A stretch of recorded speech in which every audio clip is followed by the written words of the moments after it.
have done it again. They've opened another restaurant in town, the Verano Cafe, and it is absolutely fantastic. Verano Cafe has classic breakfast items that everyone loves, but they've raised the bar by offering incredible dishes like chicken and waffles, steak and eggs, and the best chilaquiles in town. Cafe Verano's lunch offerings include burgers, unique sandwiches, and classics like fish and chips, but let me tell you what, their dinner selections, wow, you're not gonna believe it. These selections are incredible. Classic French, Italian, the best seafood, it just doesn't get any better than this. Verano Cafe, located on the corner of Highway 12 and Verano Avenue. Wow, check it out.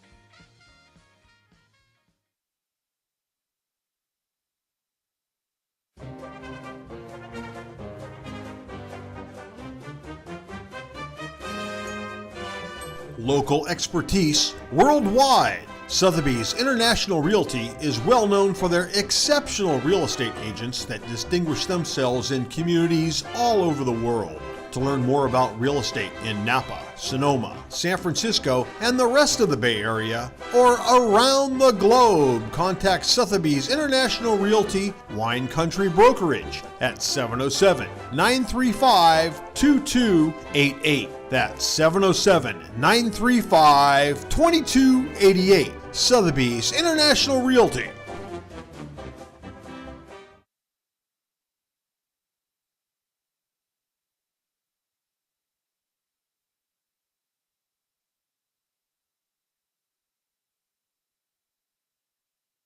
The Sonoma Stompers are tail-wagging happy to have partnered with Pets Lifeline. Pets Lifeline offers several programs for pet owners in Sonoma, from dog training classes to spay-neuter and microchipping. Pets Lifeline also has a trap, neuter, and return feral cat program, as well as resources to help with rehoming a pet. Pets Lifeline is here to support pet owners in keeping their pets healthy and happy. Pets Lifeline is also hosting Bark in the Park on July 29th, so you can bring your pet to a Stompers game. Pets Lifeline and the Sonoma Stompers, proud partners.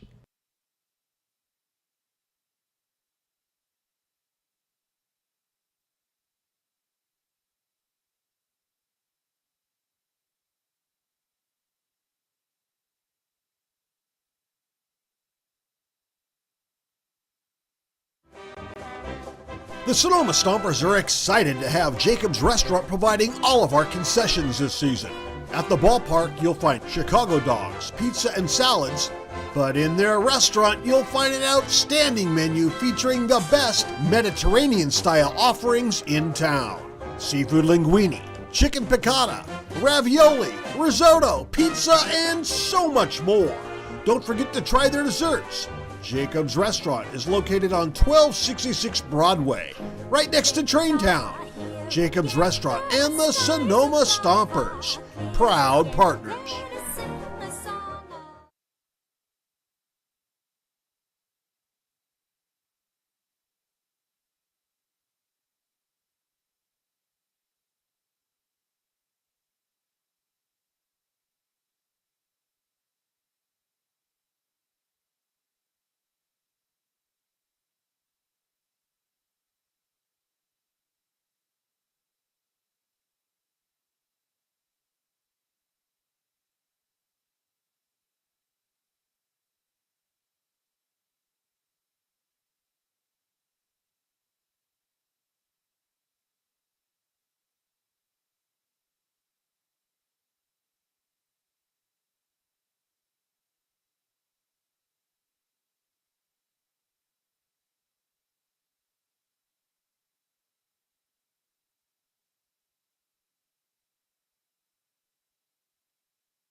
The time has come.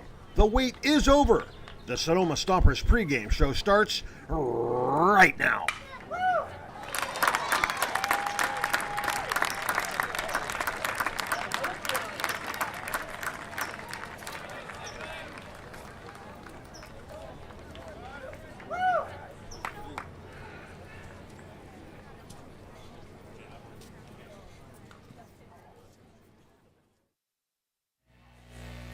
The Stompers are 276 miles away from Arnold Field, the longest road trip by a couple hundred, trying to salvage the season series against the San Luis Obispo Blues down here in Southern California. Welcome inside the press box here at Sinsheimer Park. I'm Kieran Costa, joined by Roman Raffelli as we get set for the fourth regular season contest between these two clubs and the final one. The Blues took 3 of 4 in the series in 2024. They lead it 2-1 here. The Stompers try and salvage a split, Roman, and it's coming off a heartbreaker last night. Yeah, that heartbreaker. They look to get their own split to force the Blues to salvage just a split here tonight, but fell in extra innings, 12 innings to be exact. They just couldn't get much going. Scored 3 in the first 3, and then just 2 in the 7th from that point on. They were able to capitalize on the runner at second rule, but just ultimately the bullpen wasn't as good as we've seen it been, and the Blues just didn't go away. They were never out of the game. They took whoever they needed to off the bench, made substitutions everywhere on the field. They used 18 position players in that game, and they were the scrappier team. They came out on top. Big win for them, and now the Stompers need to go get a big win of their own. Yeah, Zach Pace, though, trusts his guys, and he said pregame, right? That's the beauty of baseball. You come out and do it the next day, and, well, that's what they're going to have to do. This is a season series. You think of these teams as 2 perennial playoff teams. It's not a series you want to drop in the regular season, and Stompers can't win it now, but they'll be happy with a split. And situational hitting has been a big one all season, but that reared its ugly head yet again yesterday. The left on base numbers continue to climb. It's in double digits again for Sonoma. What do the Stomps have to do when they get the guys aboard? Yeah, they left 13 on base yesterday, and it was multiple in 5 of those innings. They just got to get more aggressive in those counts, but not aggressive in a pressure way. Aggressive hunting fastballs, being really aware of the zone and knowing what's being called. We saw last night a lot of balls called a little bit off the outside corner, still being called for strikes. And down the stretch, a lot of Stompers got rung up on that pitch. You need to be aware of the zone, know that that's a pitch you have to take the other way, be more disciplined in your approach, and really kind of lock in those big at-bats with runners on, even though it sounds a lot easier said than done. Just got to focus on scoring the runs, doing a job, and getting your team a small ball victory. Yeah, from up here, as you mentioned, it's very easy to say, well, he's calling it a ball and a half off the corner. Just completely adjust the thought process you've had your entire life of where the strike zone is. But that's what you have to do at this level of baseball. Let's move over to the pitching side. Charlie Moulton was great yesterday, 4 innings to start. But honestly, we talked to Zach Pace, and we talked about it on the broadcast yesterday. Kyle Sayo, his final reliever, tries to get a 3rd inning of work in the 9th, and he really runs out of steam a little bit in that 9th inning. A 3-run frame for the Blues. They'd go on to win it in 11. The Stompers have a couple more arms available this time. I wouldn't be surprised if Zach Pace is a little more conservative with his pitcher usage. Yeah, and in that 9th inning, it was a strikeout, a single, a walk, a hit by pitch, a walk, and a hit by pitch that really did Kyle in. Just, the team almost bit off more than they could chew there, trying to go get the 3-inning save, close it out, be conservative on the bullpen, and it just backfired. And that's what happens sometimes. That's the game of baseball that we play and watch. You got to be learning from your mistakes there while also recognizing, that's still a window that can be taken advantage of, but you have to do it in the right situation. And against this Blues lineup with guys like Mason Ashlock, Donovan Jordan, and E.J. Royal at the top, who ended up hitting the walk-off to win it, you can't do that because they're going to see the relief pitchers multiple times and be all over the stuff. Yeah, let's take a look at Zach Pace's lineup today. Colton Boardman, Max Handren, McCann Libby, 1, 2, 3. The name that you're missing is Landon Akers. He fouled the ball off his foot. It wound up coming back and hitting him in the face. He was limping around the hotel here in San Luis Obispo this morning, but talking to Skip before the game, Akers will be available to hit off the bench if needed. So that could be a big at-bat looming down the stretch. Akers is 0-for-3 with 3 strikeouts as a pinch hitter this season. And really, Sonoma has struggled mightily with their pinch hitters, but that's a conversation for another time. Brady Shannon continues to come around at the plate in the cleanup spot. 2 for 6 yesterday with that big triple into right. Yeah, he had a great game, was piecing up the ball really well. Again, we talk about it. He hits the ball really hard, and sometimes that's just right at an outfielder. He flew out to center, and he popped out to right as well. But the single and the triple were both big. The triple drove in McCann Libby in the third. He's just been a really consistent bat in the middle of the lineup with a lot of power. Yeah, Connor Pulowski, the team's OPS leader, is in the 5 slot. Again, that's a limited sample size, but a hot bat for Pulowski. And then 8-9 is Anthony Shepler, who's struggled at the dish for the last couple of games at average down to just 222, and Ben Sebastiani just 2 for 10 on the season in the 9-hole. You need a little bit of production out of those two to set the table for Colton, Max, and McCann. Yeah, and at-bats have been weird for Anthony Shepler because he leads the team in hit by pitches. He's been finding ways on base, but not a lot of hits. He needs to hunt early, and if you get hit by a pitch, you get hit by a pitch, but we want some hits out of him, live in the gaps. And Ben Sebastiani, he put together a nice weekend against the Menlo Park Legends. He's been seeing the ball really well, just finding good pieces of contact, coming around a little bit, and Zach Pace wants to give him a chance. Yeah, let's move to the pitching side as we're getting closer to action here on a Wednesday evening at Sinsheimer Park. Devin Laginto takes the mound, one of the most interesting personalities on Sonoma. Laginto exudes confidence 24/7. He came off the bus yesterday after the loss and said, "We're not going to lose tomorrow. I'm the stopper. We're getting a win." He's told us he wants to shoot for under 12 pitches per inning and give this team as much length as possible. Yeah, when I talked to him last week, he was saying, because I asked him, what goes into your mindset with your rapid pace? If fans at home haven't listened or watched when Laginto pitches, he goes as soon as he gets the opportunity, super quick. He worked several sub-5-minute innings last time he was on the bump, and he just told me, I want to get the guys out of here. We want to go, have fun, party, do whatever we want, but more importantly, that goes to the defense. Get them back into the dugout, get the bats back out there, quick, efficient innings, and that all starts with his confidence. Yeah, let's watch out for that pace, especially with Laginto on the mound. And Roman's Radar coming up. We have a new fun segment in Roman's Radar, Trivia Time. Let's start there. It's a stats-based one today. Who's the Stompers' total base leader? As we enter now 14 games into the CCL slate. Yeah, I know the on-base percentages are high for Shepler, for Trent Keys. Colton Boardman has been on quite a bit. I know he's the hits leader. I'm going to go with Colton Boardman. It's Colton Boardman and Brady Shannon tied atop the total base leaderboard with 17 for Sonoma. And Brady, he joined the team late, but a lot of extra base hits for Shannon, and the Blues are the home squad, so we'll start with a look behind the enemy lines. Yeah, for me, it's going to be Brendan Comerford. He's batting a little bit further down in the lineup than you'd expect, but he's hitting .310 on the year, on base percentage .421. He has 13 strikeouts, not a stat you really want to see for a guy that we talk about for the look behind enemy lines, but he's playing third base today. That's where he's comfortable. Look for him to have a smooth, confident game, trying to help his team take a 3-1 series victory this season.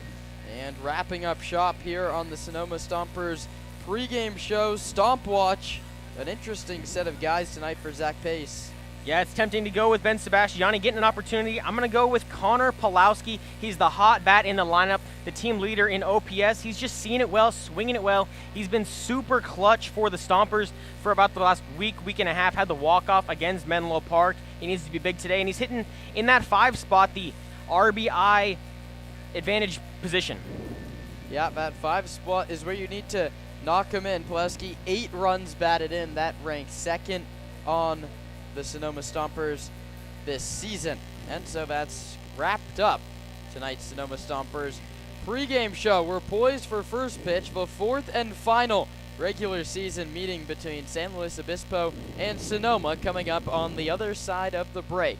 You're listening to the Sonoma Stompers Radio Network. I can't believe this project is taking so long. Should have called GMH. We were supposed to be finished months ago. Should have called GMH. Whenever I ask questions, all I hear are excuses. You should have called GMH. Who? GMH Builders. GMH Builders are the best builders in the business. They work on local projects, large and small, commercial and residential, and are always there to offer solutions, not excuses. Not only that, but GMH Builders are dedicated members of our own North Bay community. They're deeply committed to giving back and helping others. I would never start a project before calling GMH Builders first. Visit GMH Builders' website at gmhbuild.com. That's www.gmhbuild.com. You'll be glad you did.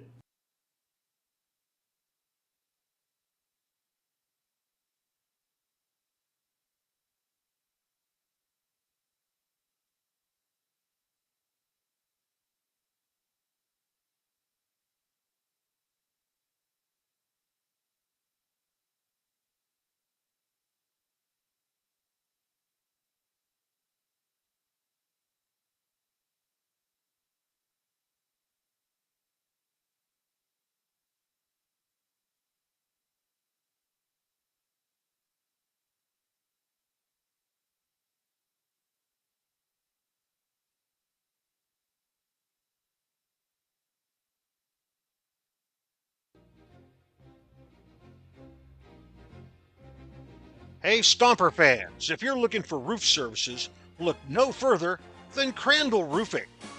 Crandall's dedicated team of professionals guarantees excellence. From roof repairs to installations, Crandall delivers top-notch solutions with unmatched value. One of the reasons Crandall Roofing stands out is Crandall Roofing uses only Class A fire-rated materials, and Crandall Roofing is certified by the manufacturer, who extend warranties up to 50 years. Not only that, but Crandall Roofing's simple pricing plan ensures absolute transparency. Hey, with straightforward rates and no hidden fees, Crandall Roofing makes roofing solutions easy. Visit their website at crandallroofing.com or call 707-586-2500. Let your next roof be your last roof. Crandall Roofing, Diamond certified and proud partners with the Sonoma Stompers.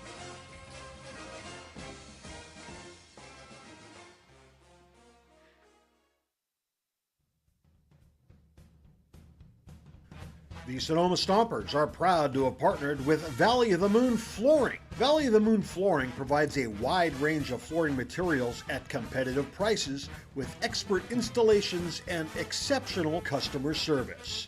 Valley of the Moon Flooring owner Jason Halter is committed to providing both excellent service as well as supporting the community he grew up in. Valley of the Moon Flooring and the Sonoma Stompers, proud partners. The Sonoma Stompers invite you to try Nana's olive oil. Nana's estate-grown extra virgin olive oil is made from olives grown on the property of Vianza Winery that were hand-harvested and pressed to create Nana's extra virgin olive oil. Go to shop.vianza.com to see for yourself why Nana's olive oil is the very best. United States Congressman Mike Thompson, representing California's 4th District, is a proud supporter of the Sonoma Stompers. Call California Wine Tours to experience the best Sonoma and Napa Valley wine tours available. California Wine Tours can be reached at 800-294-6386 or book online at californiawinetours.com.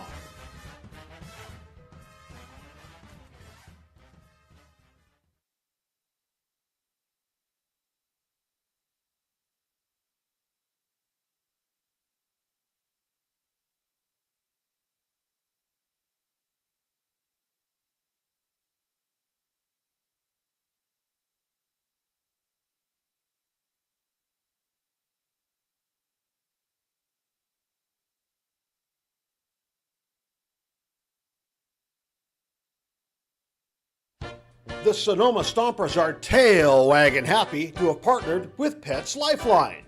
Pets Lifeline offers several programs for pet owners in Sonoma, from dog training classes to spay-neuter and microchipping.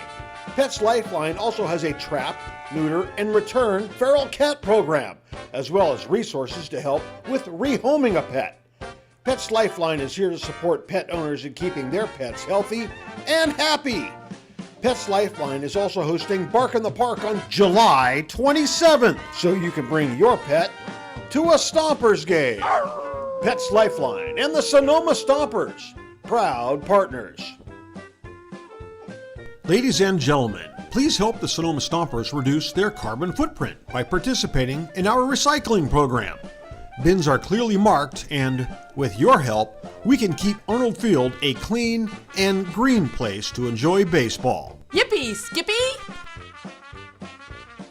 The Sonoma Stompers are proud to have teamed up with Park Point Health Clubs this season. Let Park Point's innovative fitness and lifestyle programs improve your quality of life through our Focus 3030 nutrition and training program. Or take Pilates classes, learn kickboxing, get back on the bench with our weight training program. We have personal trainers and, check this out, we even have childcare to help you create the time to become the best you can be. Park Point Health Clubs are located in Santa Rosa, Healdsburg, and right here in Sonoma. Park Point Health Clubs and the Sonoma Stompers, proud partners.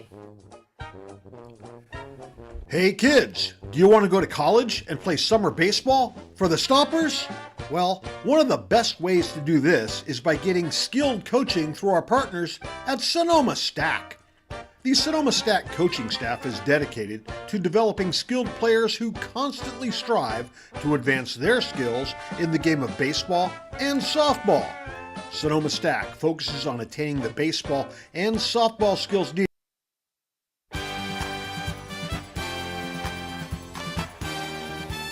It's time for Stompers Baseball on the radio. Let's go out to the voices of the Stompers, Roman Raffelli, and here's Kieran Costa.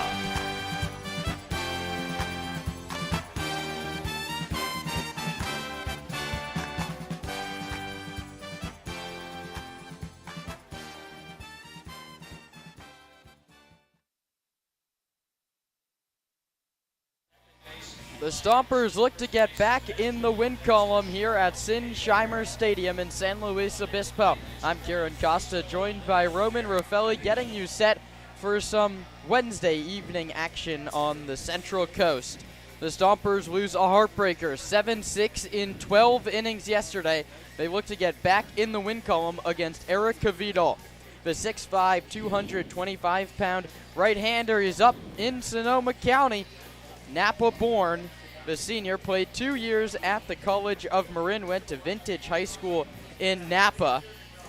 2025 he played at Cal Poly down here in SLO. In just 2 innings pitched, he gave up 7 earned runs, and this is the lineup he'll go against as announced by Stomper skipper Zach Pace. The shortstop Colton Boardman leads off, followed by the third baseman Max Handren and the second baseman McCann Libby. The right fielder Brady Shannon cleans up, and then the catcher Connor Pulowski in the 5 spot. That's the RBI guy in Zach Pace's lineup. First baseman Paul Lazul hits after that. Then 7, 8, and 9 goes the center fielder Kieran Baker, the DH Anthony Shepler, and the left fielder Ben Sebastiani. No Landon Akers today, and no Nick Sebastiani, 2 guys we usually see in the lineup for Zach Pace. And here's the defensive alignment for San Luis Obispo. Andrew Raymond in left, EJ Royal in center, Mason Ashlock gets the start in right. Brandon Comerford and Cato Harris on the left side of the infield. Eli Henderson and Sebastian Lopez on the right side. Colton Boardman gets set to dig in from the left side. Eric Cavidal stares into his battery mate Charlie Caruso, a Napa native, pitching against what's theoretically his hometown club in the Stompers. He has to face Boardman, Handren, and Libby in the first. Caruso, the tall right-hander, rocks and fires. A first pitch called strike 1 at 6:09 p.m. 77 degrees and not a cloud in the sky here at Sinsheimer. Boardman sends this one a mile high to shallow right. Ashlock comes in, and the second baseman Henderson gives way. The catch is made. That goes P9, and that's how the ball game begins. The Stompers had the first 4 hitters reach to start yesterday's game. That not the case today, and it brings up the left-handed hitting Max Handren. 3 for 6 yesterday. And talking to him in batting practice, he said, looking to pick up the bat right where I left it off last night, and he'll do that ahead in the count. 1 ball and no strikes. Fastball misses high. Andren overall 5 for 14 in this past week for Sonoma. He takes a called strike.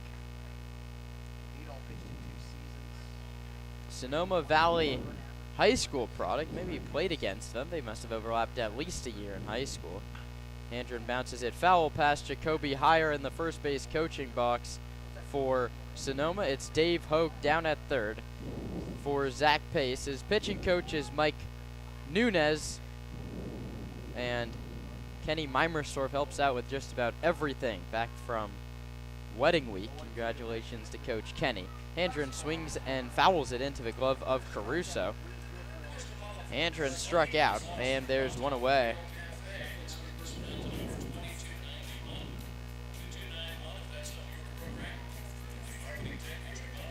That's a great start to this ball game for the Blues. You put 2 away very quickly, a pop out on what I believe was the second pitch, and then a quick AB to Max Andren. You give him a strikeout. Looking for a quick first inning after a 2-run first inning yesterday. Libby bounces it fair up the third base line. Comerford gloves and throws him out at first. Libby late getting out of the box. He might have thought it was a foul ball, and in the blink of an eye, the first inning is over. The Stompers go down 1-2-3. Devin Laginto gets to work when we come back for the bottom of the first on the Sonoma Stompers Radio Network. The Sonoma Stompers are tail wagging happy to have partnered with Pets Lifeline. Pets Lifeline offers several programs for pet owners in Sonoma, from dog training classes to spay-neuter and microchipping. Pets Lifeline also has a trap, neuter, and return feral cat program, as well as resources to help with rehoming a pet. Pets Lifeline is here to support pet owners in keeping their pets healthy and happy. Pets Lifeline is also hosting Bark in the Park on July 27th, so you can bring your pet to a Stompers game. Pets Lifeline and the Sonoma Stompers, proud partners. Ladies and gentlemen, please help the Sonoma Stompers reduce their carbon footprint by participating in our recycling program.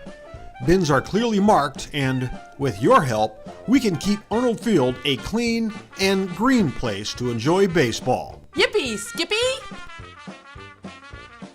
The Sonoma Stompers are proud to have teamed up with Park Point Health Clubs this season. Let Park Point's innovative fitness and lifestyle programs improve your quality of life through our Focus 3030 nutrition and training program. Or take Pilates classes, learn kickboxing, get back on the bench with our weight training program. We have personal trainers, and check this out. Back to baseball in the bottom of the first. Devin Laginto, the 6', 190-pounder out of Rohnert Park, California, in the portal right now after just 2/3 of an inning at Grand Canyon University. Last year, the 19-year-old, there was a fastball, a changeup, and a slider. He has 2 games in league play, both starts. That's 5 earned runs over 8 innings pitched, 8 strikeouts, and no walks. He faced these Blues back on June 4th. 3 innings pitched, 3 earned runs, 5 hits, and 1 walk. He took the loss. The big thing there, no strikeouts against the Blues. He struck out 8 over 5 innings against Alameda 8 days later. We'll see what he does today on 6 days rest. And a lot of these Blues are getting their second look at him. Royal was on base 4 times yesterday. He leads off against the righty, who delivers a called strike 1. Beg your pardon, that one misses inside. EJ walked off the Stompers about 15 hours ago, or beg your pardon, 20 hours ago, as that one is fouled into the glove of Pulowski. It's 0-1. It's Ben Sebastiani in left, Kieran Baker in center, Brady Shannon in right. The 1-1 is bounced to Handren at third. He throws to Lazul at first. So that gives you half of the defensive alignment left. Colton Boardman at shortstop, McCann Libby at second. One more time. Sebastiani, Baker, and Shannon left to right. Handren, Boardman, Libby, and Lazul third to first. Connor Pulowski, the battery mate of the quick worker in Devin Laginto, who retired E.J. Royal 5-3, something Stomper pitching struggled mightily to do last night. Kate O'Hara check swing foul towards the Blues dugout down the first baseline. O'Hara earned the win in yesterday's contest. He threw 3 innings out of the bullpen. Two-way guy at UT Austin 2 years ago. He was cut just days before the season this year for the Burnt Orange. That one skied to right, and right there is Shannon to make the catch. Laginto's matched the 2 quick outs that Kvidal got in the top of this inning. Yeah, it was a 2-minute top of the first, and just some very brief stopwatch work here in the press box. Laginto about 9 seconds between catching the ball from Pulowski and starting his motion. And that's with the batter stepping out every time. That adjustment's been made by Slow, and that one misses inside 1-0. I think Pulowski set up outside there, came back across the body and backhanded it towards the right-handed hitting Mason Ashlock. 1-0. Outside 2-0. A couple of guys in the portal, beg your pardon. Laginto trying to find a new home after Grand Canyon. Ashlock has overstayed his welcome at Weber third. That one's grounded to shortstop. Boardman gets the easy hop and throws him out. 6-3. A couple 1, 2, 3 innings for both sides in the first. We head to the second, moving quickly on the Sonoma Stompers Radio Network.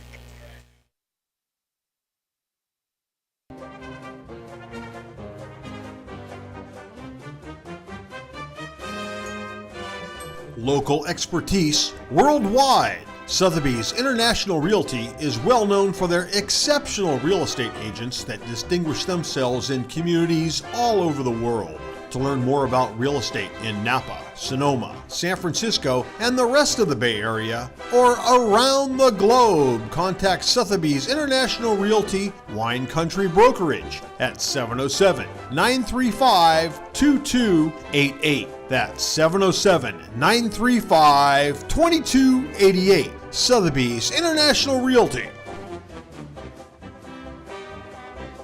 The Sonoma Stompers are excited to have Jacob's Restaurant providing all of our concessions this season. At the ballpark, you'll find Chicago dogs, pizza, and salads. But in their restaurant, you'll find an outstanding menu featuring the best Mediterranean-style offerings in town.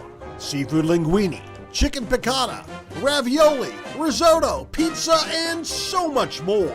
Don't forget to try their desserts. Jacob's Restaurant is located on 1266 Broadway, right next to Traintown. Jacob's Restaurant and the Sonoma Stompers, proud partners. The Stompers are proud to have Adams Chiropractic as our official chiropractor. Keeping our players healthy and in the lineup is our #1 priority, and Adams Chiropractic is right there every step of the way, thanks to Dr. Lawrence Adams. Yippee, Skippy! Hacha matcha! Eric Kvidal back to work, making his season debut. He gets a swing and miss on Brady Shannon. In the pregame show, we talked about how Shannon's the total base leader for Sonoma. He's also the strikeout leader for the Stomps. The 0-1 outside, 1-1. Slider missed off the corner from the right-hander out of Napa. The 1-1 coming to Shannon. Swing and a miss. The count's 1-2. Brady had a triple, his second of the season, in yesterday's contest to knock in McCann Libby, and was aided by yesterday's right fielder Don Jordan. Misplayed the baseball, or misread it actually. 1-2 to Shannon, outside 2-2. Good take from Brady. 250 on the year with a 391 on base percentage and 6 runs batted in. Connor Pulowski and Paul Lazul to follow. 2-2. Shannon bounces it foul down the third base line. And in my time here in Sonoma, I haven't seen the coaching staff as fired up to go win a ball game as I've seen them over the past, 15 hours, talking to them on the bus yesterday, the hotel yesterday, and this morning. I mean, maybe it's just I've been around him a little more, but Zach Pace is amped to go. as Brady Shannon's called out on strikes. A fastball top of the zone freezes Brady. The second for Cavito. Dave Hoke was saying, I mean, we're just not going to lose this one. Yeah, and there's a line there where the confidence and the frustration of dropping yesterday's game really does get fiery, and that's what you want to see here. You don't want to walk into a game, thinking, oh, we can win this, because it's almost what it felt like later in that one is we've got a 3-run lead going into the ninth. We'll be all right. And then it fell apart, and you want to get this one. You don't want to drop the season series 3-1. Check swing from Pulowski. It doesn't matter. It's a called strike at home plate, 0-1. We're scoreless here in the top of inning number 2. The 1 outside. Tried to go to the same pitch, and Pulowski didn't bite on this one. Connor having himself a nice little summer for the Stumps. A .368 batting average. He gets on base 1 out of every 2 trips, and he's on his way to getting on here. He's ahead in the count, 2-1. 8 RBIs, and with a team that struggles a little bit with the swing and miss, he has 5 walks to just 3 strikeouts. 2-1 from Cavito high, and the count's 3-1. It's been a long road to get here for Connor Pulowski. Goes to Chico State out of high school, doesn't get any playing time there. Goes to Butte Community College for 2 years. He had .367 there 2 years ago and found his way back at the D1 level for Bellarmine, and he finds his way to first base with a 1-out walk. And Connor Pulowski is our first base runner of the ball game. That brings up the lefty Paul Lazul. And a great patient approach there. He took strike 1 and then watched 4 pitches that were near the zone, but not something he wanted to hit. He didn't waste a swing on him and finds himself on first base.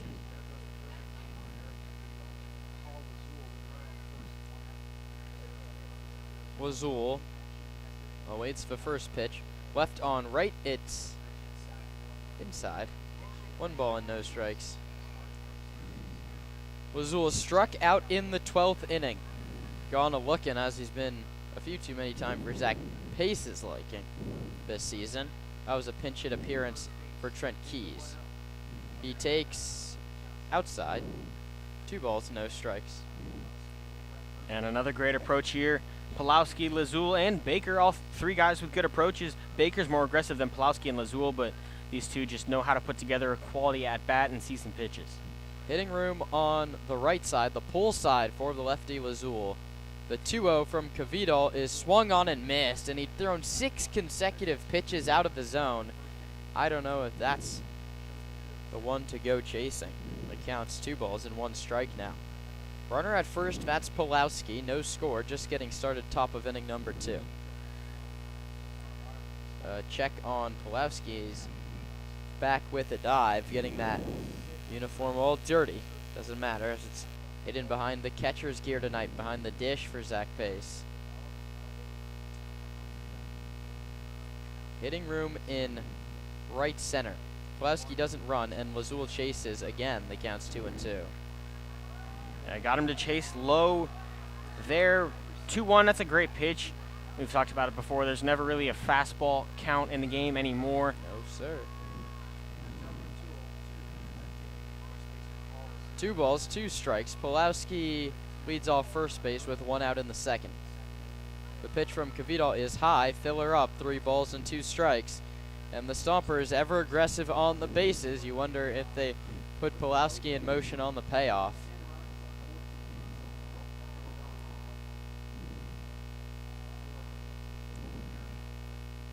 The righty pitches, and Pulowski lines it up the middle for a base hit. That's what your hitting coach tells you to do from the lowest level. Send it on a line right back where it came from. He almost took off Eric Cavito's head on the line drive straight back through the middle. I think that one would have hit second base if it could have. Yeah, great piece of hitting there. Sent it right back where it came. A pretty middle pitch there. Probably not exactly where they wanted it. Likely wanted to roll a ground ball, but left it up in the zone a little bit. Now the Stompers threatening with 1 out, first and second.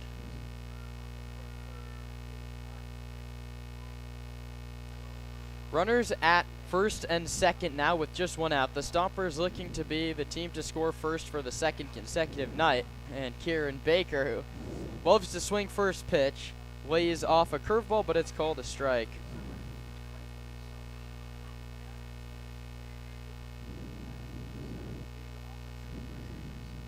0-1. The pitch inside, and it hit him. So the bases are loaded after 4 easy outs to start the ball game. Walk, single, and hit by pitch. Anthony Shepler came up with the bases loaded in the early innings of yesterday's game, and he did what he has done best this season. That's been hit by a pitch. He leads the team with 9. And that would do the job here. Yeah, you need something here. Just 1 out, bases loaded. You'd love a ball in the gap, potentially score 2. And Baker's not slow at first, but you got to put a ball in play and score at least 1. Corners in, middle back. Shepler takes a called strike 1. And Zach Pace has talked about it. We've hounded him about his runners left on base numbers over the past week or so. And he said when we get in those runners in scoring positions, I want my hitters to swing first pitch. That's not what Shepler does. He swings second pitch and comes up empty. And it's 0-2. The Stompers left them loaded in the first inning yesterday. That was one of 5 innings where multiple runners were left by Sonoma, and they're in jeopardy of doing that as Shepler strikes out swinging on 3 pitches. He chased a high fastball, and now it comes down to Ben Sebastiani. Yeah, and Ben was nearly our Stomp Watch player to watch, but got a good opportunity here. Comes in today hitting 200. He's had limited plate appearances, but he's put together some good ABs in those appearances. Needs to come up big for the Stompers here. Ben 2 for 10, 3 walks in league action. Takes a called strike. That's 4 straight that have been strikes.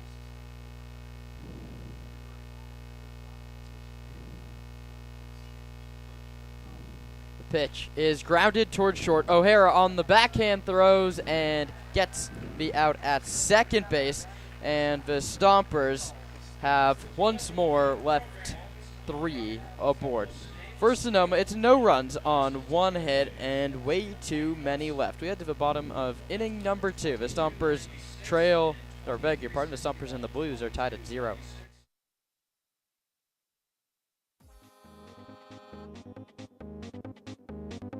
Hey bud, let's party! That's right, you can book your next party or group event right here at a Stompers game! Woo! Birthdays, company get-togethers, bachelor parties, bachelorette parties, pre or post-wedding parties, you name it! For reservations and information on how you can book a group event in the beer garden, in the left field oasis, or our new group area, the Champagne Club, call our fan shop at 707-938-7277 or email info@stompersbaseball.com.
Donovan Jordan, the cleanup man, takes low 1-0 from Devin Laginto, who took just 8 pitches to get a 1-2-3 first inning and took just 3 warm-up pitches before he faces his first hitter in the second.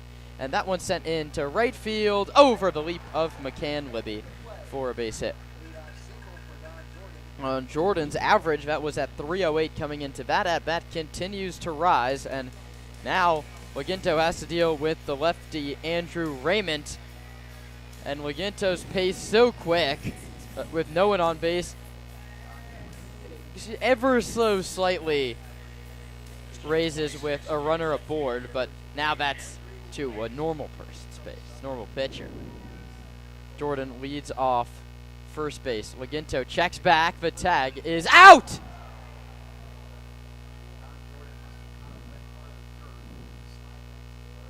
Devin Laginto picks off Don Jordan, and we talked to Zach Pace yesterday. That was our first question to him in the pregame. You have to hold your runners on, and he said, yeah, we have to do it better, and Devin Laginto started it out much better. Wow. When we were even sitting with Devin this afternoon talking to him, and we said, hey, told manage him. your runners. I told him exactly that. Coach Raffelli gets Devin Laginto to pick over, and it works. Wow, a nice righty move, and now he's back to working at a frenetic pace, but that one's driven down the right field line. Shannon heading over, reaches out, tumbles, and makes the catch. A tumbling catch from the Youngstown State Penguin, heading to the glove side towards the line, and Devin Laginto's making plays out there, and his defense is doing the exact same. And both of those pitches, the one after the pickoff and then the one that was hit into right, 6 seconds ball catch to ball throw.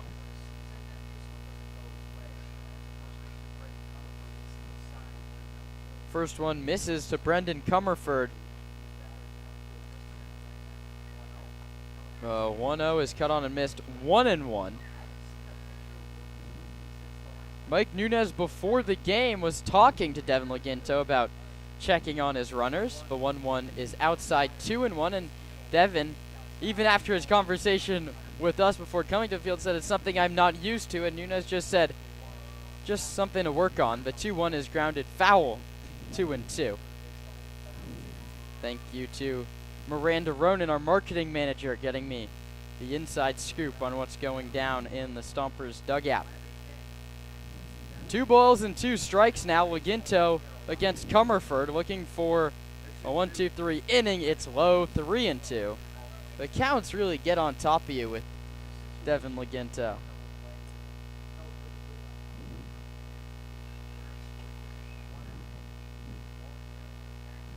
Payoff coming from Laginto is foul back to the screen. Miranda and the entire marketing crew do a great job. You can find their content on Instagram, TikTok, X. That's just at Sonoma Stompers everywhere. The 3-2 is in there for a called strike 3. Devin Laginto having his fun as he hops off the mound and heads back to the dugout. The pickoff of Don Jordan and the running play by Brady Shannon are the 2 big plays in the inning. The team's trading zeros as we head to the 3rd on the Stompers Radio Network. The Sonoma Stompers are grateful to have Bank of Marin as a returning sponsor. Bank of Marin's philosophy is banking built on trust and relationships. Bank of Marin's creative and customized solutions safely and confidently support your growth and success now and into the future. Whether you're a sole proprietor forging ahead with your first company or the CEO of a well-established corporation, Bank of Marin's local bankers will work side by side with you to help you reach your financial goals. Bank of Marin, the official financial institution of the Sonoma Stompers.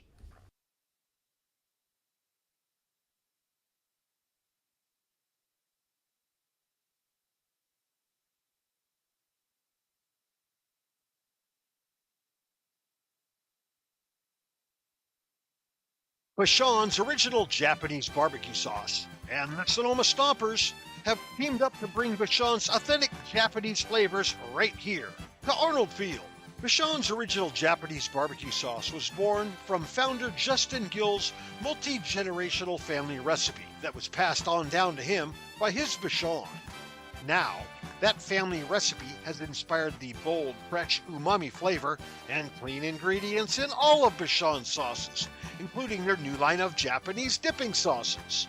Find Bichon's sauces at your local grocery store today. Bichon's, a tradition of bold, fresh umami flavor. Colton Boardman starts the third with a bunt and a good one. Up the third base line. The throw is wide and it kicks down the right field line. Boardman takes a wide turn. He's heading towards second base. Dave Hoke's waving him towards him at third. Here comes the throw. It is. That one's past him down the left field line this time. The Blues throwing the ball all around the yard. And a Colton Boardman bunt gets him to third base.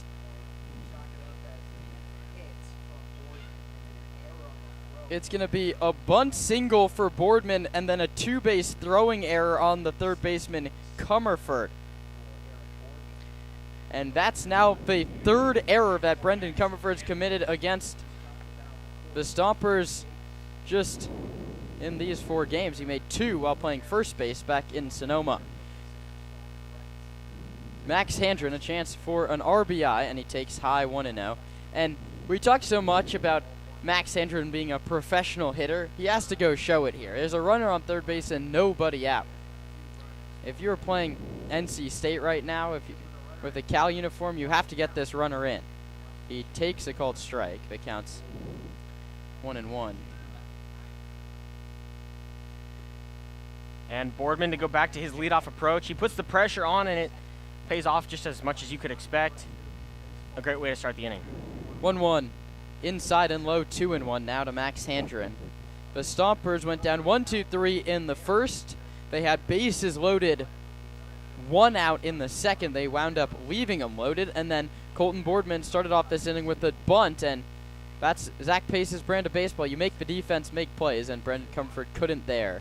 That one's grounded hard but foul first baseline, and the count's 2-2. Lopez at first base is in on the grass. Comerford is a half step off the grass at third base, and the middle's back.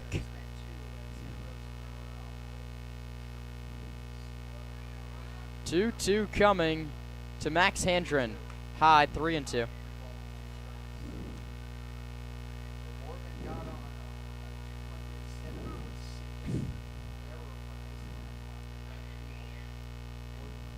Payoff coming to Max Handren. Boardman's causing all sorts of trouble over at third base, and Max Handren takes outside for ball 4.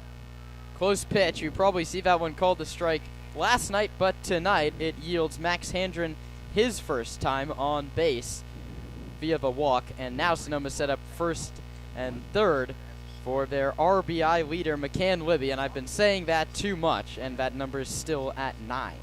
And a great AB there from Handren. Knows what he has to do and doesn't force anything at the plate, just takes a nice walk. Libby takes up and away. The count's 1-0. The Stompers led 3-0 after 3 innings last night. Libby looking to get the first run across here in inning number 3. Libby lines it into right field. Coming on is Ashlock, and he has to come into a dive to make the catch, and that will allow Boardman to score. A very nice play from Mason Ashlock. That was a sinking line drive. Ashlock went into a full extension dive to make the catch. It's a sacrifice line out off the bat of McCann Libby, and he's the first Sonoma Stomper to double-digit runs batted in this season. And a great approach there. He's found a pitch away in the zone. He took it the other way, scored a run that's doing a job at its finest. That's why he finds himself consistently in the 3-hole, 4-hole, upwards in that lineup and in an opportunity to score runs. A check on Handren, who's back to the bag. Seems like they have that muddy area figured out. Don Jordan got stuck, and Laginto picked him off. Another check on Handren, this one a little closer, but Max is back. Stompers went bunt, single, walk, sac fly, so 1 in. Well, that bunt single ended up with Colton Boardman at third base on an errant throw. Kvidal pitches high, 1-0. Kvidal, a guy that really has a stark difference between the windup and the stretch, which you don't see on almost any of Sonoma's pitchers. Let's see how he is out of the stretch. Handren off first base, a short lead, not going, and Shannon swings and misses. Chased one, dropping into the far batter's box. The count's 1-1.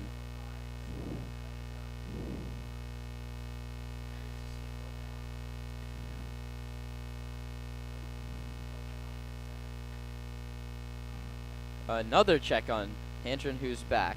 It's the 6'5", 225 right-hander in Eric Kvidal against the 6'2", 225 right fielder for Sonoma.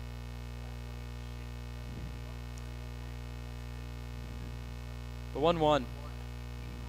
Outside and high, 2-1. Stompers have done a good job of getting ahead here this inning. Boardman put down a bunt to start it, and now Handren, Libby, and Shannon have all gotten ahead in the count.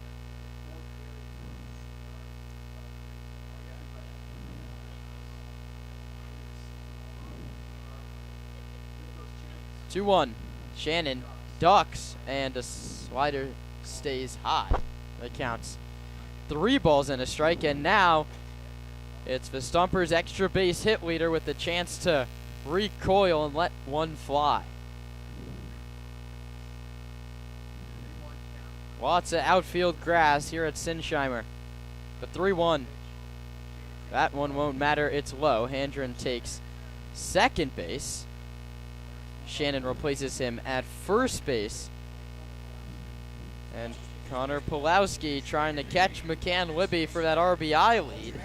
Comes up with 2 on and 1 out. And Brian Traynor is going to come out to the mound to talk things over. The Stompers and the Blues were flying through 2 innings. 6 up, 6 down for Laginto. Well, that includes a pickoff of Don Jordan's single and a very nice play by Shannon out down the right field line. And Sonoma went 1-2-3 in the first, loaded them up and didn't score in the second. They've already gotten the first run of the ball game, but poised for many more with Connor Pulowski at the plate. With Handren at second, Shannon at first. Pulowski, the only Bellarmine Knight in the lineup today. Landon Akers gets the day off after taking a foul ball off the foot in last night's contest. And this is just a classic Stompers inning, small balling their way to an early lead. Pulowski, a 5-pitch walk his last time. He swings first pitch this time and pops it up.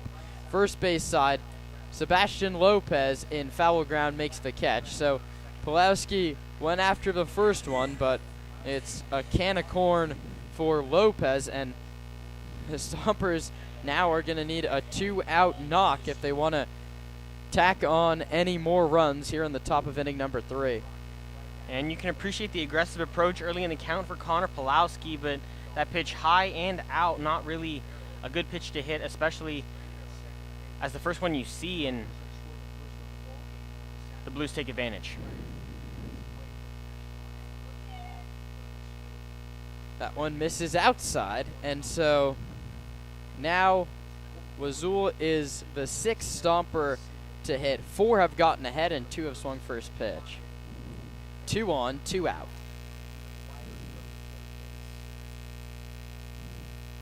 The 1-0, Wazul fouls it back to the screen. Paul was battling in a 3-2 count last time up, and he lined a single right back up the middle. He'd look to do the same thing here and score Handren from second base.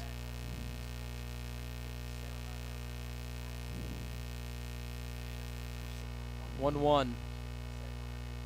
Whistle even stance from the left side, bat head pointed towards the sky. He bounces this one to the right side, gloved by Lopez, and Kvidal does a very nice job covering the base. It goes 3-1 for the putout. The Stompers get 1 run on 1 hit and leave 2. We move to the bottom of inning number 3 with Sonoma leading it 1-0.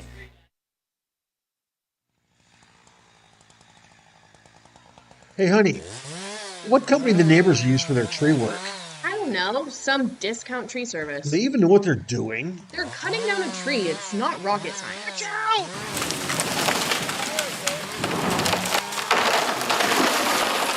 Cutting down a tree may not be rocket science, but you do need a professional trained in the arbor sciences to do it right. Call Arbor MD to make sure your tree work is done with care by a certified arborist.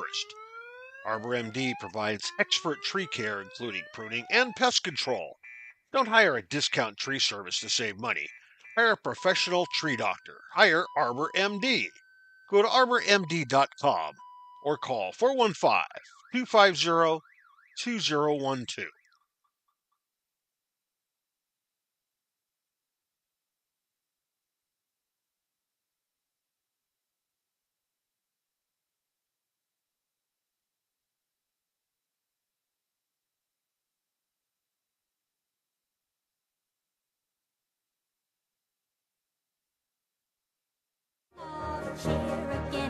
The Stompers.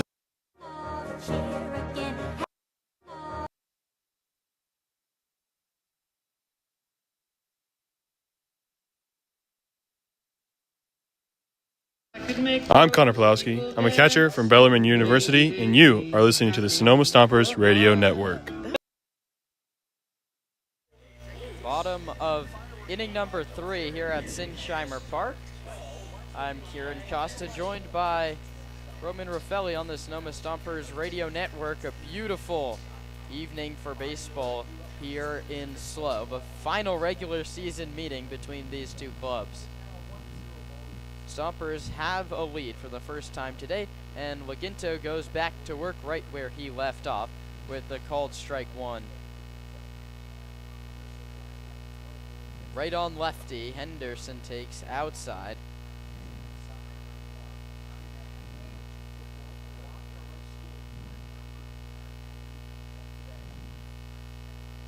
That one misses inside. It's 2-1 to Eli Henderson out of Cedarville. He's gone 2 for 4 this season, and those were off of Sonoma. And that line drive off Laginto kicks to Libby, but there'll be no play.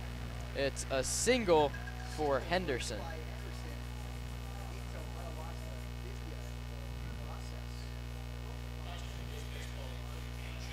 Just unlucky way to pick up a knock. Yeah, not what you want to see if you're the Stompers fans, but Laginto already waving off Zach Pace. I know Devin, and I know him fairly well after our pretty extensive chat this afternoon, just talking it up, stats, game, personal life, all this stuff. He's going to be just fine, and even if he's hurting, he's not going to tell anybody. He's just going to go back out there, keep doing his thing, because according to him, he's going deep into this ballgame. He's going to compete. That's what he does. He's thrown 23 pitches. He wanted to shoot for 12 pitches an inning. He's on track now, and he has 15 to burn here in the third. He hopes to not have to use any of them. Sebastian Lopez will get his first chance and take a called strike 1.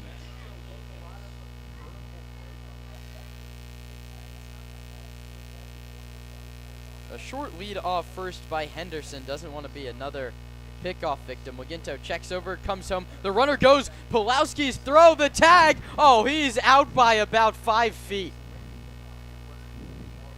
Henderson didn't even make it to second base. And the Blues were all over Sonoma on the base paths yesterday.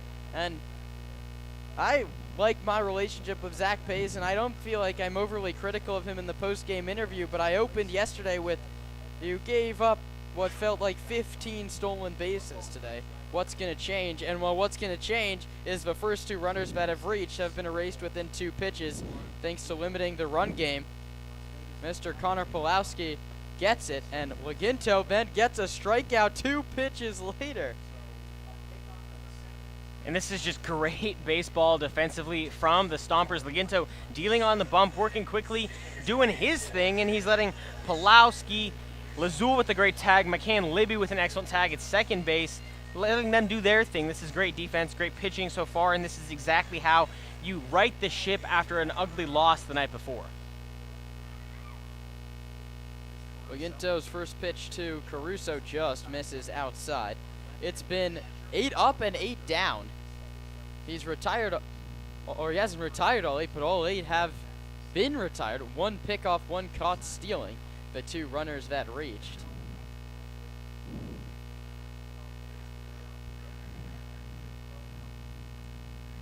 (2-0) coming to the 9-hitter. That one's in there. He dropped down the arm slot a little bit there on one where he needed to find the zone. 2 balls and 1 strike. The pitch is bounced up the middle. Boardman ranges over, reaches up, picks it, throws in time to get him. The Stompers flashing the leather all over the diamond in inning number 3. Roman Raffelli takes over on play-by-play. When we come back to the 4th, Oginto waits for his catcher Pulowski and thanks him for the free out. Devin Oginto's faced the minimum. We come back for the 4th with Sonoma leading 1-0 on the Stompers Radio Network.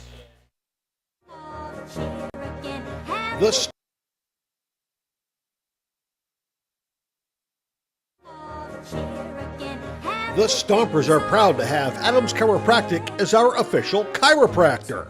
Keeping our players healthy and in the lineup is our #1 priority, and Adams Chiropractic is right there every step of the way, thanks to Dr. Lawrence Adams.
Back here in San Luis Obispo, the Stompers with an early 1-0 lead over the hometown Blues. That came on 2 hits, and while the Blues have just as many, the difference is a great move from Devin Oginto to pick off Don Jordan at first, and then a great throw from Pulowski to steal. One put down here, foul, when they caught the runner stealing. That was Eli Henderson in that 3rd inning there. They had him gunned down by about 6 or 7 feet. A great throw from Connor Pulowski to McCann Libby. Baker squared to bunt on the first one, and Zach Pace was not pleased yesterday that Baker was unable to get his bunt down in extra innings. Let's see if Kieran can make up for it by getting aboard here in the 4th. The 0-1 swung on and missed well ahead of the slider. Now 0-2 in an extra innings that's really been changed by the addition of the runner on second base to start it, where you basically just guaranteed put down a bunt, try to hit a ball to the outfield, score the run. The 0-2 swung on and missed.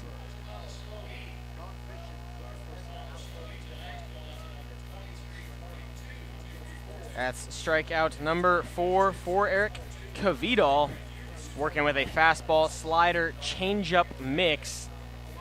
And he's going to face Anthony Shepler, who was the 3rd strikeout of the game. The Stompers go nearly through the order without a strikeout, but Kieran Baker goes down swinging to start the inning.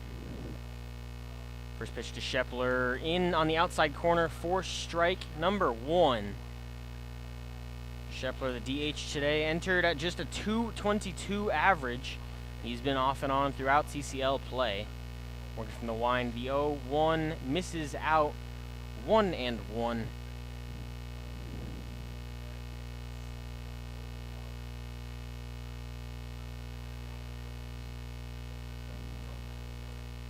And the 1-1 fouled off the handle of the bat down the left field line. It'll be 1-2. Shepler looking to avoid his second strikeout in as many at-bats.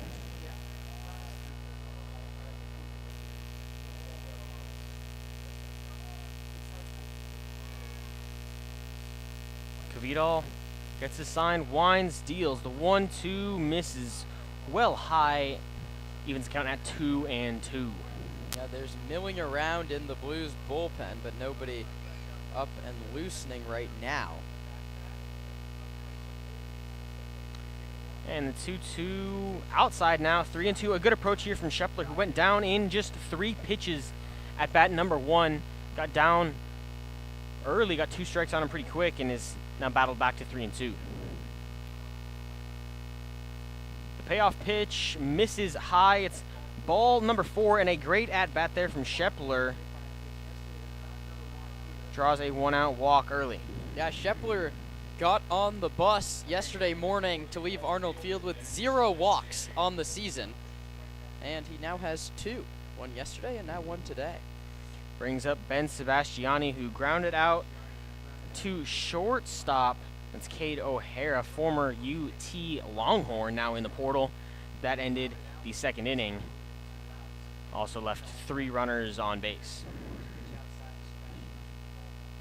First pitch misses outside, 1-0 to Sebastiani. Hitting 200 on the year.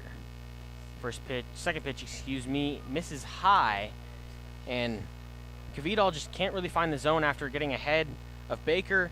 Set him down in 4 pitches, and then Shepler was behind, and he lost him to a walk. The 2-0 in for a strike. A nice slider catches the plate.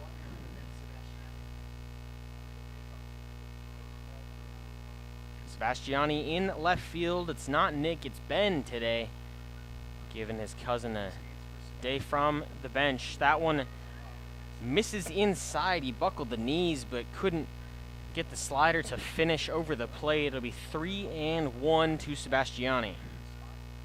Yeah, get on base, set up Colton. You want to roll the order over with a pair on. The 3-1 misses high. It's back-to-back walks, the 8 and 9 holes for Eric Kvidal, and now Colton Boardman up, who bunted and ended up on third his last at-bat. Yeah, that's now 5 walks and a hit by pitch in just 3 1/3 innings. If you're Sonoma, you have to capitalize for more than just 1 run. The left on base numbers continue to plague the Stomps. And Eric Kvidal was not with the Blues when they came up to Sonoma, played at Arnold Field, and I guess he didn't get the word that the Stompers, not the team you want to walk and let them play small ball. 6 free passes so far. This one hit hard down the right field line, just a foot foul. Boardman attacking early. Yeah, Lopez had no play on that ball if it had snuck inside the bag, but instead everyone has to jog back. And you talked about how these teams already met up. Devin Laginto was on the field when these teams first met up, and the Blues got to him. To his credit, he's been much better. Here is second time facing slow. Boardman 0-1, fouled back on the plate, now 0-2. And Laginto got roughed up a little bit his first outing, but wouldn't be unlike Devin to have a bit of a chip on his shoulder here. Want to come give his team a big win, and that chip might not even just be from the last time he pitched and took the loss. It might be from last night. Saw his guys fall on the field from the bench, and he says, all right, we're going to go get this one. So it's 0-2 to Boardman. He bunted for single last at-bat. Pitch misses inside, nearly hit Boardman there. Would not be a new occurrence for Boardman, but it's now 1-2.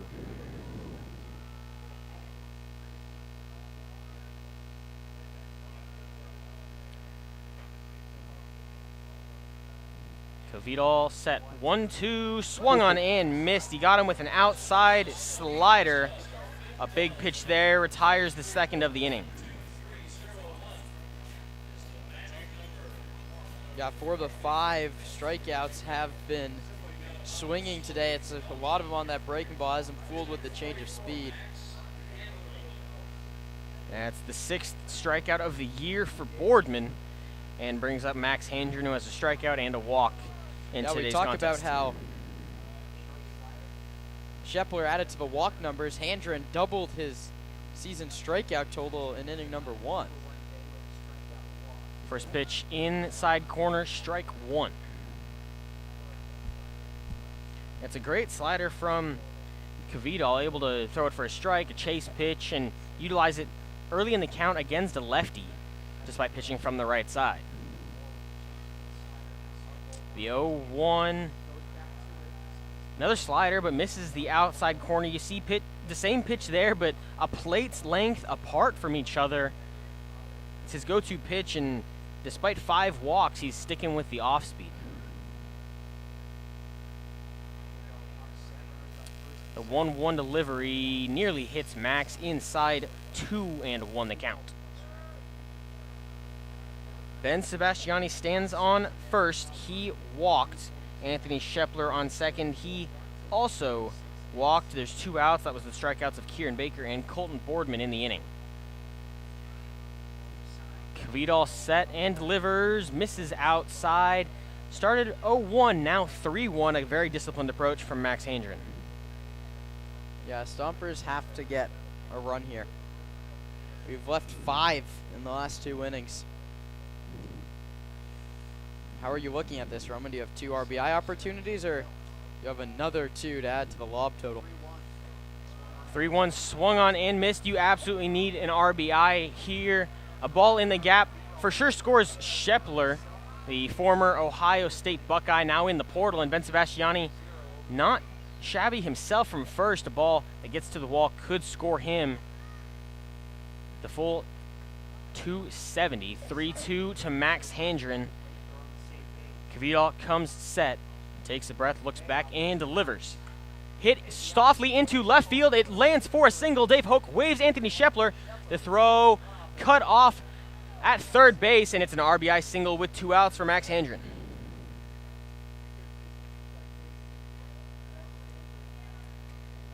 That's a veteran D1 swing on a 3-2 pitch with 2 outs. Just serve that ball the other way. And you know if you get that ball to the outfield, it's scoring the run. Max didn't try and do too much, and it pays off, doubles up the Stomper lead. Yeah, he didn't try to do too much with it. That's the best way to put it. He saw a pitch on the outside corner. He took it to left and scored the run. Brings up McCann Libby, who leads the team in RBIs, but the number's no longer 9. It's double digits for McCann Libby. Big. He's been sitting on 9 for a while now. Libby had a sac fly that scored Colton Boardman last inning. The 1-0 hit hard right at the shortstop. O'Hara can't make the diving catch. Ben Sebastiani comes home. The throw not cut off, but he's past it. It's a 2-out RBI single for McCann Libby. He now has 2 RBIs in the game after not having one for about a week. Yeah, that one, not exactly the Max Handren soft line drive single. That's a low line drive that got past Kate O'Hara. And, I mean, again, the Stompers make the adjustment from last night. They're getting hits with 2 outs. Max Handren and McCann Libby each add a tally next to their name on the 2-out stakes board. That's set up in the Stomper home locker room. Prompts a mound visit from Dean Trainer. There is an arm vigorously warming up in that pen that might be a call. We'll have to wait and see. Yeah, I don't know if this is just a one to take time, and I think it was from Brian Trainer, the pitching coach, this time. So Trainer will walk back to the dugout, not making the move here, but the move certainly looming as Brady Shannon takes the box. He's 0 for 1 with a walk so far today. Struck out in the second. Now his third at bat in as many innings. Struck out in the second, walked in the third. Now at the plate in the fourth. First pitch misses outside. They're going to pick back to first to McCann Libby and nearly threw it down the right field line. A great jumping catch from Sebastian Lopez. I don't think he even caught it. He leapt up with the first baseman glove and just knocked it down to keep it from rolling all the way to the 320 sign down in the corner. McCann Libby'd still be running right now. And the 3 true outcomes say Brady Shannon's going to go yard here. Tried to on that swing. A large swing from a large man. Misses the ball 1-1 with 2 outs. That one might be landing in the bay if he makes some contact. The 1-1 called outside corner with the slider now, 1-2. Shannon has to protect here, down 1-2. The slider likely looming for Kvidal, looking to work out of a jam. 2-run score. The pitch popped back, foul behind home plate.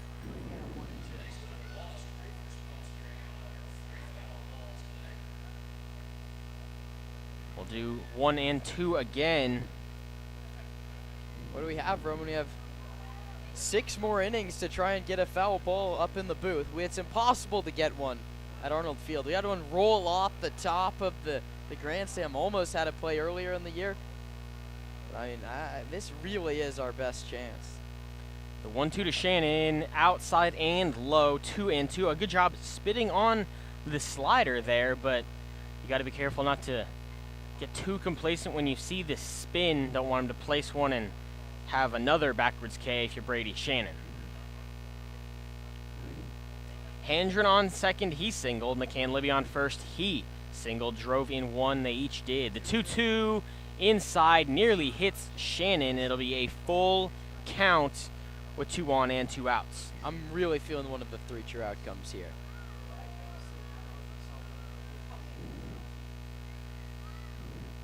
Shannon from the right, Kvidal from the right. It's a full count with 2 on and 2 outs.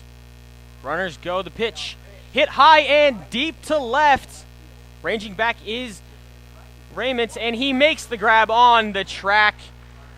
Brady Shannon gave that one a ride, but it's caught shy of the wall. 2 score on a pair of hits and a pair of walks for the Stompers in the top of the 4th. We'll head to the bottom half here on the Sonoma Stompers Radio Network.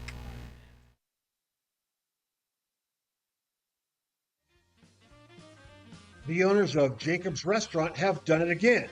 They've opened another restaurant in town, the Verano Cafe, and it is absolutely fantastic. Verano Cafe has classic breakfast items that everyone loves, but they've raised the bar by offering incredible dishes like chicken and waffles, steak and eggs, and the best chilaquiles in town. Cafe Verano's lunch offerings include burgers, unique sandwiches, and classics like fish and chips, but let me tell you what, their dinner selections, wow, you're not gonna believe it. These selections are incredible. Classic French, Italian, the best seafood, it just doesn't get any better than this. Verano Cafe, located on the corner of Highway 12 and Verano Avenue. Wow, check it out.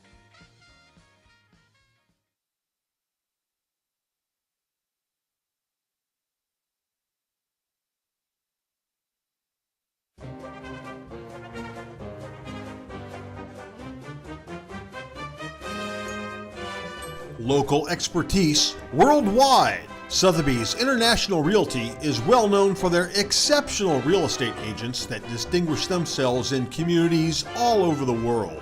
To learn more about real estate in Napa, Sonoma, San Francisco, and the rest of the Bay Area, or around the globe, contact Sotheby's International Realty Wine Country Brokerage at 707-935-2288. That's 707-935-2288. Sotheby's International Realty.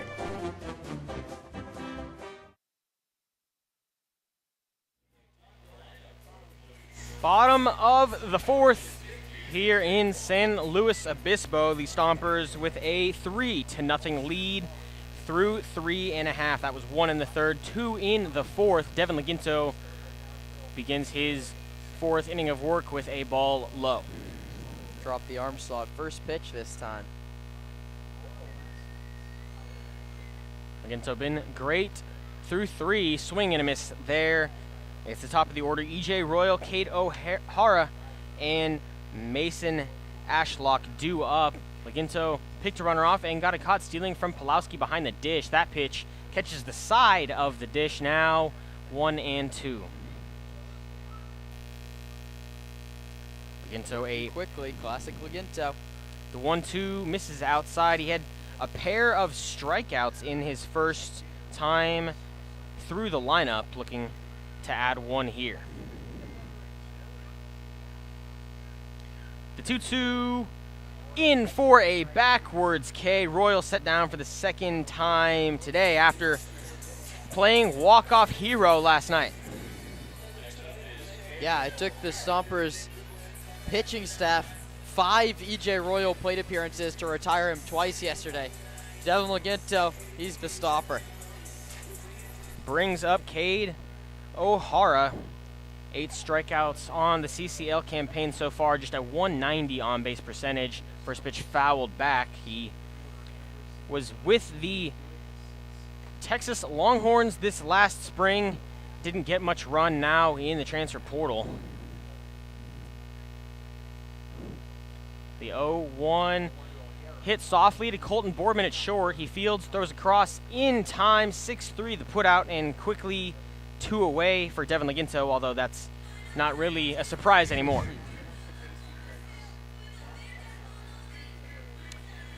Brings up Mason Ashlock. He grounded out to Colton Boardman at short in the first. Entered today's ballgame hitting .303. That's 10 hits on the CCL campaign, also 10 strikeouts. First pitch, outside corner, strike 1.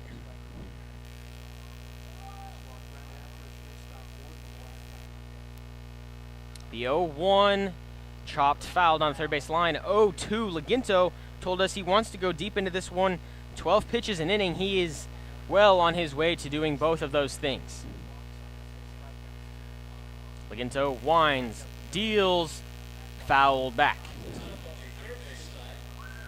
Yeah, that was his 41st pitch, right? So to get through 4, he needs to be at 48. Just one out to get here. The 0-2 misses high. Now let's not jinx him now.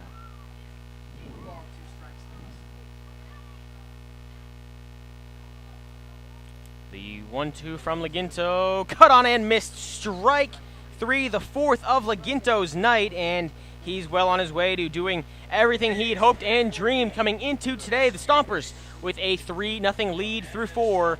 Don't go anywhere. We'll be right back on the Sonoma Stompers Radio Network. The Sonoma Stompers are tail wagging happy to have partnered with Pets Lifeline. Pets Lifeline offers several programs for pet owners in Sonoma, from dog training classes to spay-neuter and microchipping. Pets Lifeline also has a trap, neuter, and return feral cat program, as well as resources to help with rehoming a pet. Pets Lifeline is here to support pet owners in keeping their pets healthy and happy.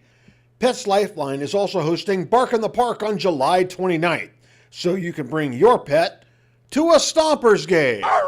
Pets Lifeline and the Sonoma Stompers, proud partners.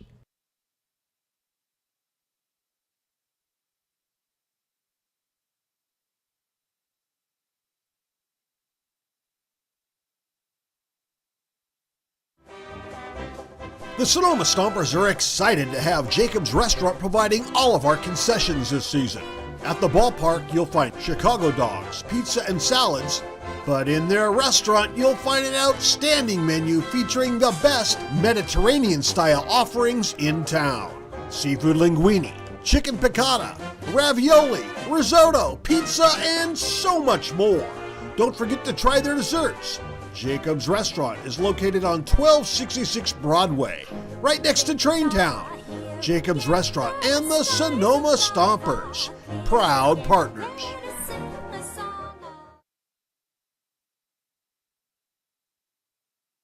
I can't believe this project is taking so long. Should have called GMH. We were supposed to be finished months ago. Should have called GMH. Whenever I ask questions, all I hear are excuses. You should have called GMH. Who? GMH Builders. GMH Builders are the best builders in the business. They work on local projects, large and small, commercial and residential. Back here in slow, the Stomps with a quick 3-0 lead. Through 4, they force the starter out and now have Matthew Betancourt on the mound for the Blues. First pitch misses high to Connor Pulowski. Well, that means the book's closed on Eric Levito, who in 4 innings gave up 4 hits. The issue was he walked 5, hit a batter. 2 of his 3 runs were earned. He picked up 5 strikeouts. Now Betancourt behind 2-0 to Connor Pulowski so far this CCL season. Just 1 appearance. He went an inning and a third. Pulowski fouls that one back. Now 2-1. He struck out 1, walked 3, gave up 2 hits, and a 27 ERA. That was 4 earned runs in a win against the Menlo Park Legends back on June 8th. 2-1 misses inside. Now 3-1 to Pulowski.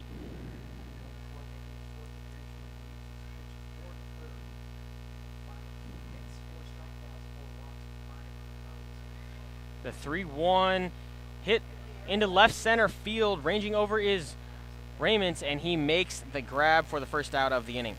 Yeah, back-to-back nice pieces of hitting. That's from Brady Shannon and Connor Pulowski. Both ended up in the glove of Andrew Raymond out and left. Raymond makes the catch, brings up Paul Lazul, who singled in his first at-bat, grounded out in his second.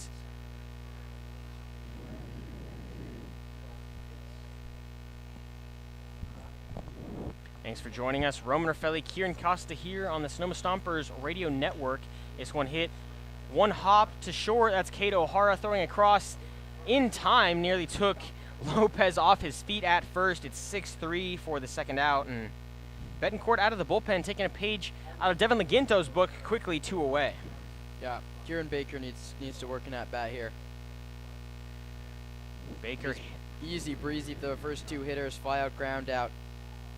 Baker needs to see 5 pitches, and you'd love for him to get on base.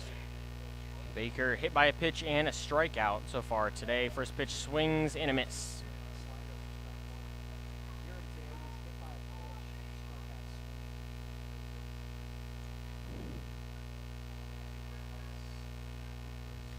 This pitch hit high, mid-length to left center field. Royal camped and makes the grab. The Stompers go down quickly. 1-2-3 in the 5th. They'll look to hold the lead with Devin Laginto on the bump in the bottom half. You're watching this, listening to the Sonoma Stompers Radio Network. The Sonoma Stompers are tail-wagging happy to have partnered with Pets Lifeline. Pets Lifeline offers several programs for pet owners in Sonoma, from dog training classes to spay-neuter and microchipping. Pets Lifeline also has a trap, neuter, and return feral cat program, as well as resources to help with rehoming a pet. Pets Lifeline is here to support pet owners in keeping their pets healthy and happy.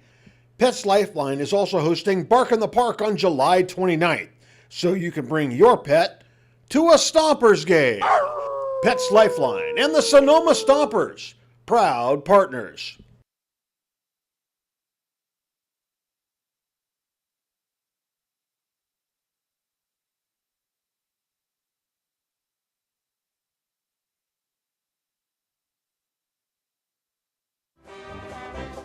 The Sonoma Stompers are excited to have Jacob's Restaurant providing all of our concessions this season.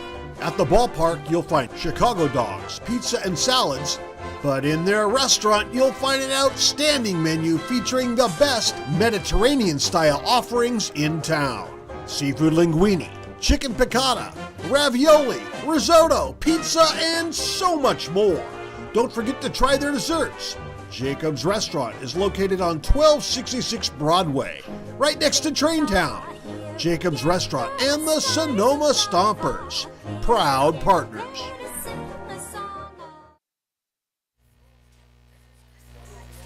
Bottom of the fifth, middle of the order for the hometown Blues. Donovan Jordan, Andrew Raymond, and Brendan Comerford due up. Donovan Jordan singled in the second, but was quickly caught stealing on a pickoff move from Devin Laginto.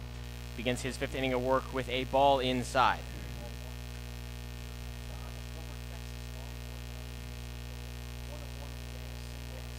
Jordan, once a Texas Longhorn, now in the portal, but who isn't these days? A big swing and miss there, 1-1. What even is the portal these days? No one stays at one school for more than 2 seasons. The 1-1 from Laginto, and we continue a conversation without having to break it up, but Laginto works so fast we can hardly get a sentence out. I mean, I'm just about to finish this one, and he's already in his motion. The 2-1 misses high, now 3-1. Yeah, Laginto, his command's been there today. 2 singles, the only blemish is he has 4 Ks. The 3-1 to Jordan, in for a strike outside corner. The walks, the only thing that really slows down Laginto, he only has 1 on the year, a whip just over 1.3. But when he gets some runners on, he has to slow down because the stretch. The 3-2, chopped barely down the third base line. Laginto bare hands throws. Not in time to get the speedy Donovan Jordan. It'll be an infield large swing single.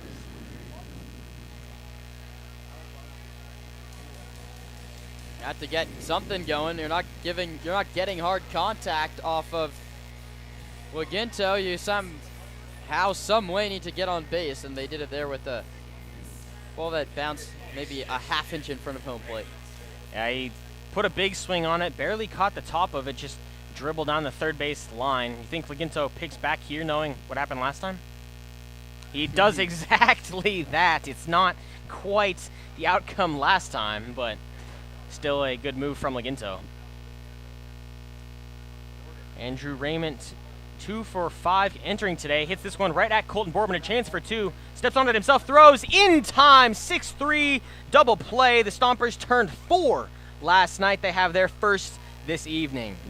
And every time a runner gets on base within 2 pitches, he's off that base. It was a first pitch pickoff. That was Don Jordan in the second inning. Eli Henderson singled. He was caught stealing second pitch. And Andrew Raymond goes hacking at the first one. And that was a swifty, tailor-made. Boardman takes it to the bag himself. Big swing and miss from Brendan Comerford. Whiffs on an off-speed, 0-1. And if that tells Dean Traynor and the Blues anything, it's don't get a single against Devin Laginto. The 0-1. Swing and a miss, 0-2. Laginto working a 3-minute inning here. That's a big pitch, minimum through 5. Known for his pace and personality, the 0-2 misses in the dirt.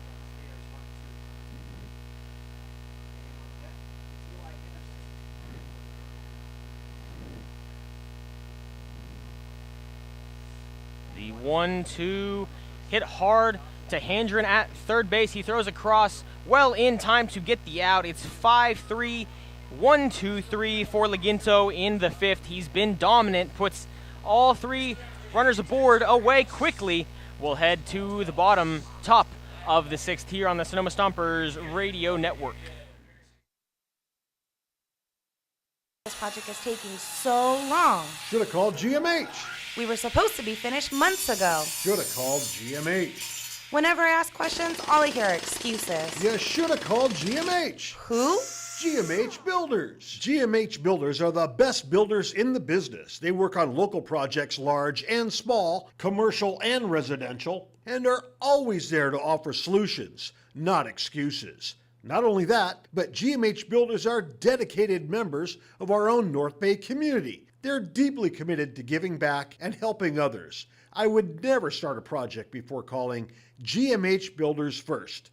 Visit GMH Builders' website at gmhbuild.com. That's www.gmhbuild.com. You'll be glad you did.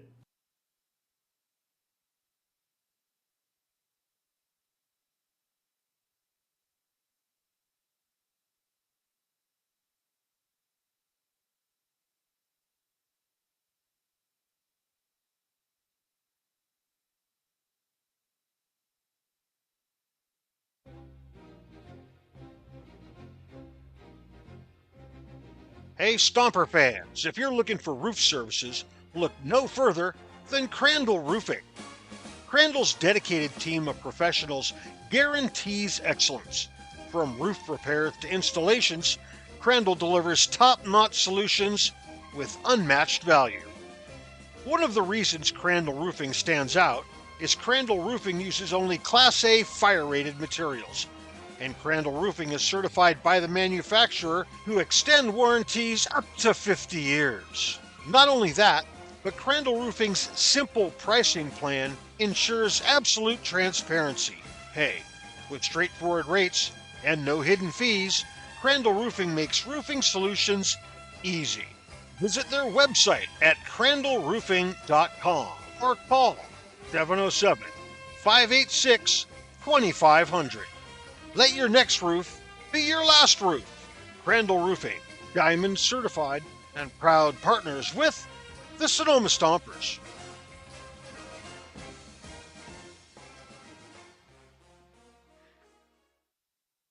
I'm Anthony Shepler, third baseman. You're listening to the Sonoma Stompers Radio Network.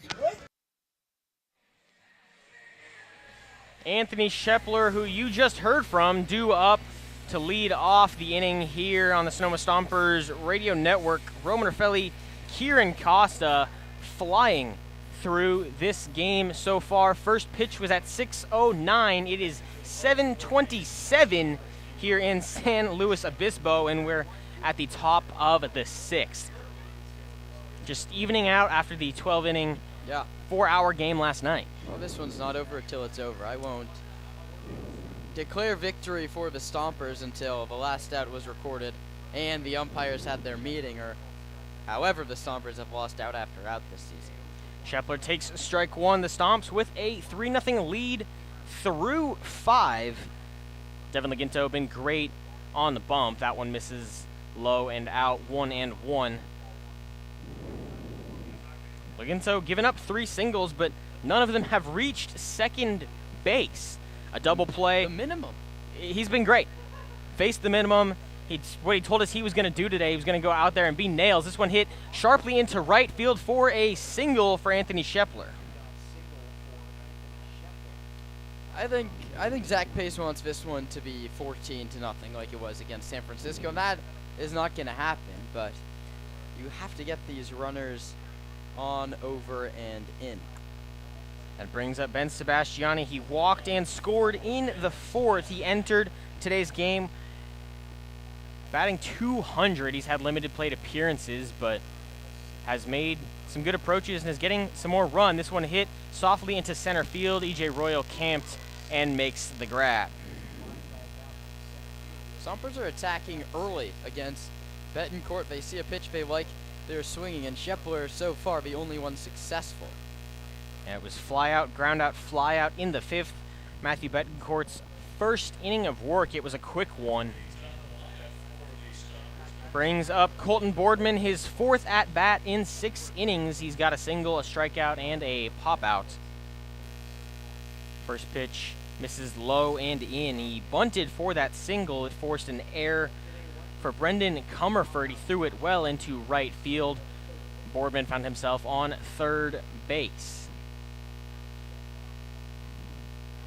The 1-0 hit softly over into the glove of Cade O'Hara at short. Now 2 gone in the inning.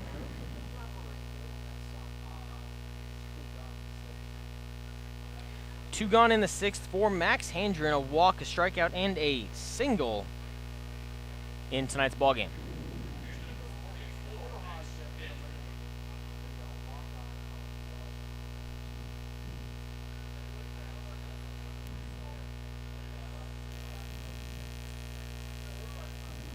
Betancourt comes set, delivers to Handren. First pitch in, strike 1.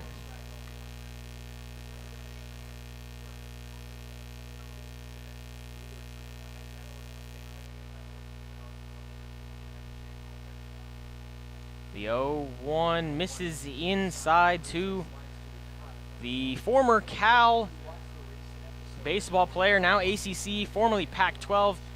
Got to be cool to be able to say you played in both the Pac-12 and the ACC with the same school. A revolutionary time for college sports. The 1-1 misses high with conference realignment, NIL. Now, this summer, we get the ruling schools can just straight up pay their players. I mean, in my opinion, what's the difference between college and professional athletics at this point? But there's a reason I'm not in charge. The 2-1 in for a strike on the outside corner, 2-2. But Handren had a great career at Cal. He's finished up his eligibility. He had a long run, COVID years, JUCO and all. It's been everywhere. The 2-2 misses outside. We talk about Connor Pulowski's journey. That's a journey over 3-4 years. Handren, COVID baseball player, St. Bonaventure, comes back home, Santa Rosa Junior College, gets the bump back up to the D1 level and produces there. And the 3-2, I believe, hits him. Hits him, walk, doesn't matter. It wasn't close. That's all you need to know. First and second with 2 outs. What's Libby done his last 2 at-bats? The answer is drive in a run.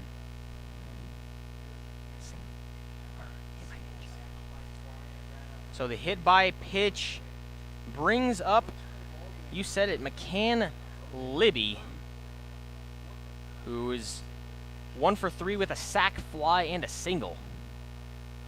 2 on, 2 outs. Stomps with a 3-0 lead. First pitch misses inside. It's the second hit by pitch of the ball game, but the first from Betancourt. They're going to have a mound visit here. Yeah, just talk things over with Betancourt, who's still been solid. You get out of this inning, it's no harm, no foul. I mean, the Stompers love getting base runners aboard. And a unique situation here on the base paths while we're talking about conference realignment and all. With the 2 runners, Handren and Shepler on base, the Big Ten, Pac-12, and ACC all represented within those 2 players. Of course, Cal was Pac-12, now ACC, but Handren counts for both. 1-0 in for a strike, a successful mound visit there, and I would love to know the stats on mound visit. Next pitch is a strike because it feels like it's upwards of 90% here in the CCL. The 1-1 swung on and missed, fouled back to the backstop, now 1-2.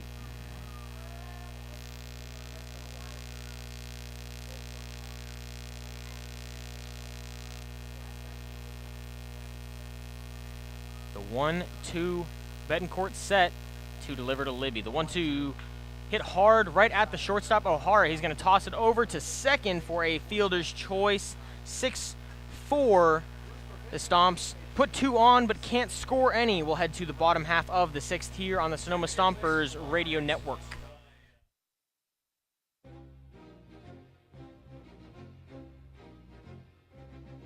Hey, Stomper fans, if you're looking for roof services, look no further than Crandall Roofing. Crandall's dedicated team of professionals guarantees excellence. From roof repairs to installations, Crandall delivers top-notch solutions with unmatched value. One of the reasons Crandall Roofing stands out is Crandall Roofing uses only Class A fire-rated materials, and Crandall Roofing is certified by the manufacturer, who extend warranties up to 50 years. Not only that, but Crandall Roofing's simple pricing plan ensures absolute transparency. Hey, with straightforward rates and no hidden fees, Crandall Roofing makes roofing solutions easy. Visit their website at crandallroofing.com or call 707-586-2500. Let your next roof be your last roof. Crandall Roofing, Diamond certified and proud partners with the Sonoma Stompers.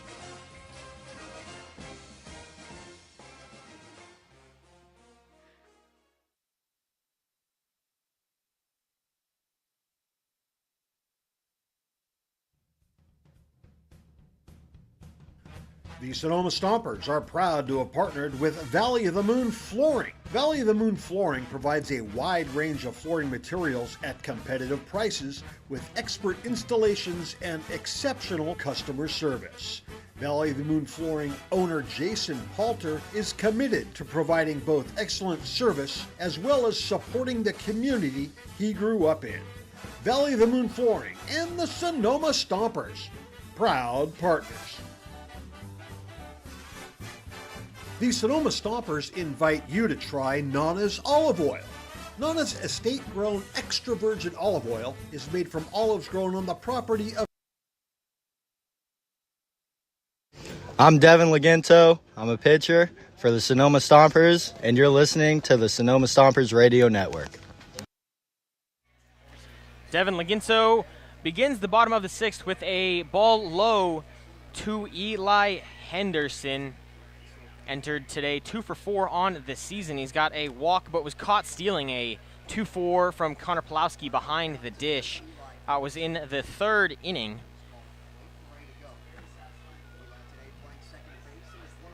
Finds himself at second base in the field today, but has yet to reach there, as has any of his Blues teammates. That one outside 2-0. Laginto has been nails. 3 hits, none getting to second base. He's given up 3 hits, but faced the minimum through 5. That one in for a strike, 2-1.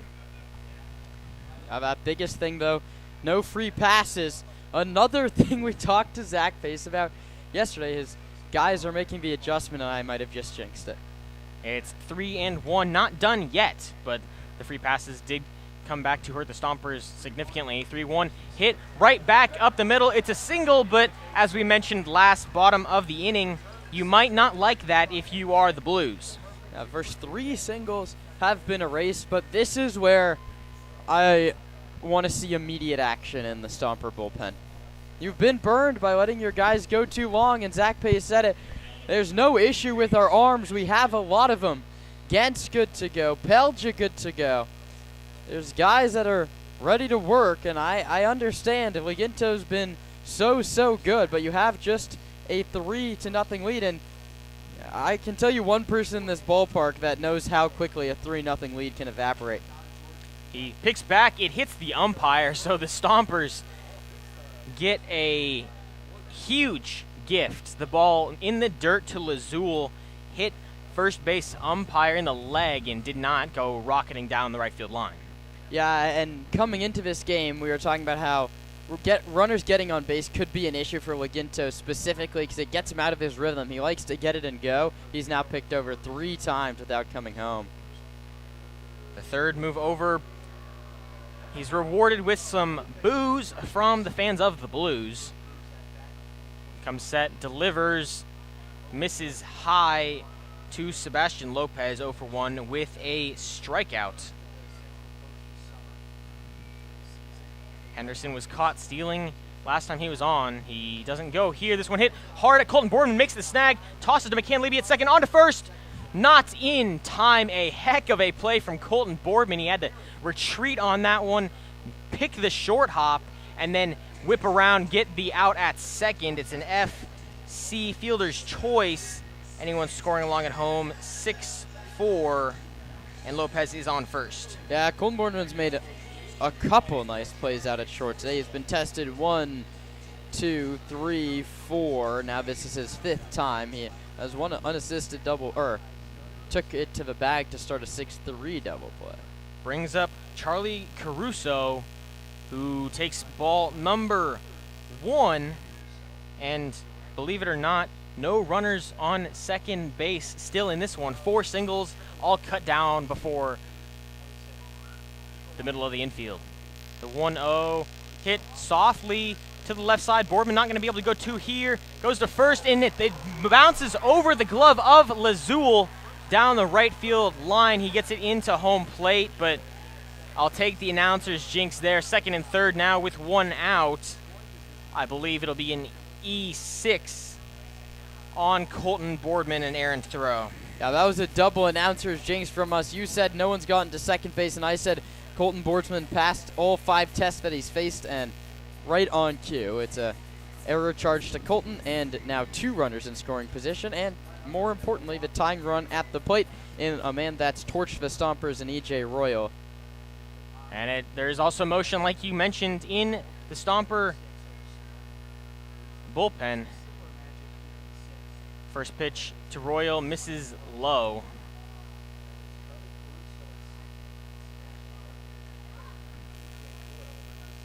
I believe it's Cole Pacheco who just joined the Stompers this week.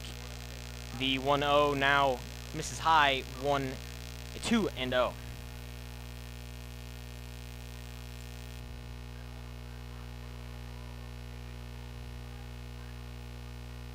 The 2-0 in for a strike to Royal. Still no swings, 2-1.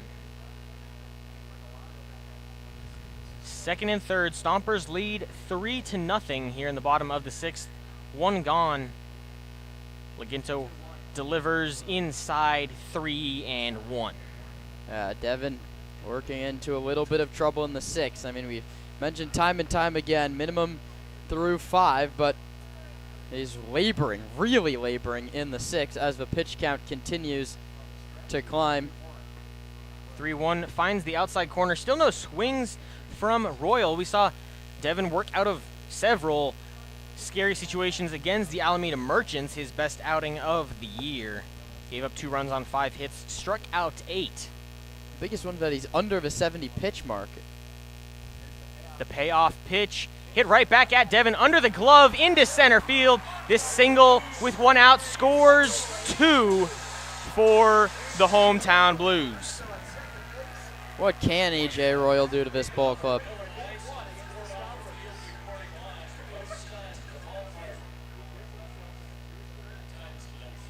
Royal very patient at the plate, watched the first 5 pitches he saw, and then he sees the 6th, lines it back up the middle. A pitch that Leginto nearly caught himself, but just under the glove, scores 2, puts a runner on first with 1 out. This one not going to come easy either. Middle of the order here, Kate O'Hara in the 2-hole. Entered today just batting 150. Hits the first pitch he sees high into shallow center field. McCann Libby makes the 2-handed squeeze, and the second out is retired.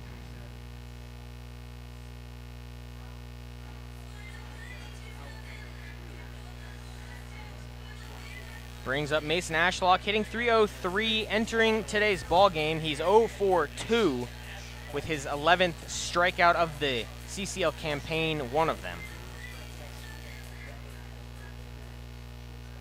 They pick back to first, not in time to get Royal.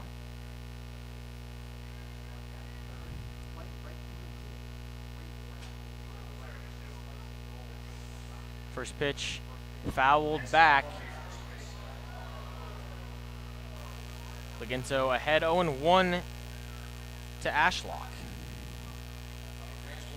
Thanks for joining us here on the Sonoma Stompers Radio Network. Bottom of the sixth, 3-2 in favor of the Stompers. That one misses high, 1-1 from Devin Leginto.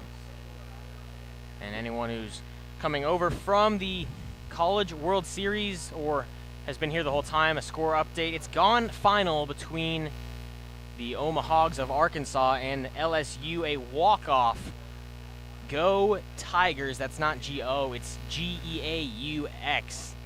1-1, check back to first, not in time, now 1-2 to Ashlock. Sets up a College World Series final between LSU and the Coastal Carolina Chanticleers. I saw that. The video of their head coach went on a rant in his postgame about how everyone was mispronouncing their team's name. Fly ball into left field. Ben Sebastiani gets a chance to make a play. He got the start today in place of Nick, and he makes the grab. 2 come across on a 1-out RBI, 2 RBI single from E.J. Royal. We'll head to the top of the 7th here on the Sonoma Stompers Radio Network. Kieran Costa takes you through the final 3.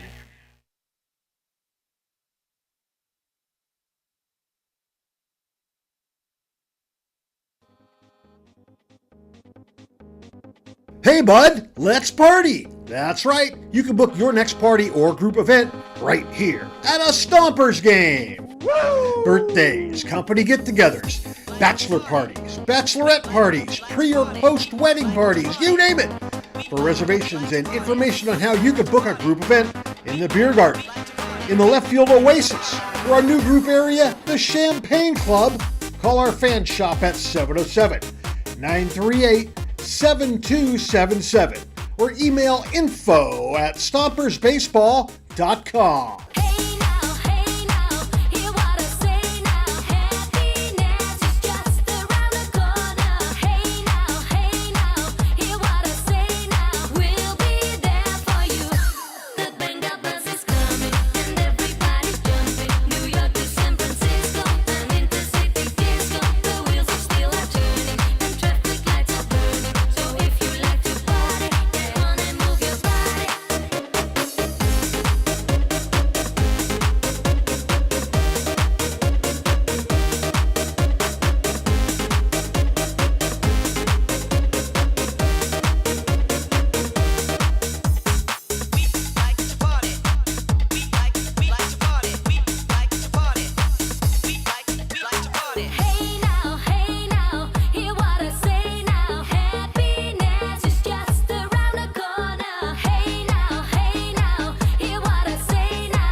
Matt Betancourt starts his third inning of work. He'll have Brady Shannon, Connor Pulowski, and Paul Lazul.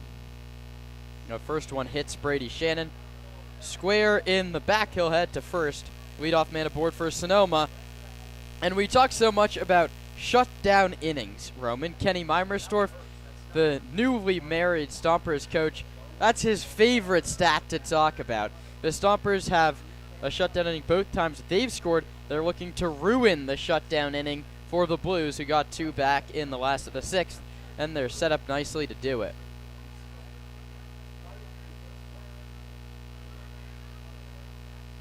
Kenny said, "It was the most stressful weekend of my life getting married, and that stress level, I assume, didn't drop after yesterday's 12 innings of baseball, as that one misses high 1 ball and no strikes to Connor Pulowski. He's walked and he's popped out twice. He swings and misses. The count's 1-1. Went fishing. He's out for the afternoon, and the count's 1-1. Fun, 3 guys from different places. Youngstown, Ohio, Louisville, Kentucky, where Bellerman is, and then we get back to home with Paul Lazul on deck. The runner goes, and a swipe tag is late. It's a stolen base presented by Park Point Health Clubs, courtesy of Brady Shannon, his 3rd steal the campaign, and he's in scoring position with nobody out, and his catcher ahead in the count 2-1. 2-1, outside 3-1. And it was a good throw from Caruso down to the bag, but Brady Shannon got a great jump, able to move into scoring position with no outs. 3 balls and 1 strike. Hitters count for Connor Pulowski. Second on the squad in runs batted in. The runner goes. Pulowski swings and misses, and the throw to third is in time. Shannon's called out at third. Dave Hoke is not pleased. Brady Shannon standing on the bag, and here comes Zach Pace from the dugout. Shannon is convinced he got under the tag, but I'm not so sure from up here. And these are usually futile. You're just saying, this is what I saw. The umpire says, well, I saw it the other way, and the umpire is always right. Brady Shannon heads back to the dugout. But Dave Hoke's not happy, and they'll have to hang out down by the third base bag the rest of today. Did that look like a failed hit and run, or you think Brady Shannon just liked his jump? I think he just liked his jump. Maybe got a little bit too confident after getting to second base. Payoff to Pulowski, and this inning has turned on its head in the matter of just 2 pitches. That's strikeout number 1 for Matthew Betancourt, the 6th for slow pitching. And Shannon, hit by a pitch, stole second, caught stealing third. 1 pitch later, Pulaski strikes out. So from runner on second, nobody out in just 2 pitches, there's an empty set of bags out there and 2 away. Mazul swings first pitch and misses. That's the breaker, and it's been working. 0-1. This is Betancourt's 3rd inning of work. He came in the 5th, and he's been pretty good. Had a couple runners on, but hasn't let them score. Mazul cranks this one out to right center, but Royal drifts over into the alley and makes the catch. A nice bounce back and a little help from his friends. His catcher, Caruso, guns down Shannon at third. No runs on no hits and no left. It's time to stretch at Sinsheimer. The Stompers gripping just a 3-2 lead for their lives on the Sonoma Stompers Radio Network.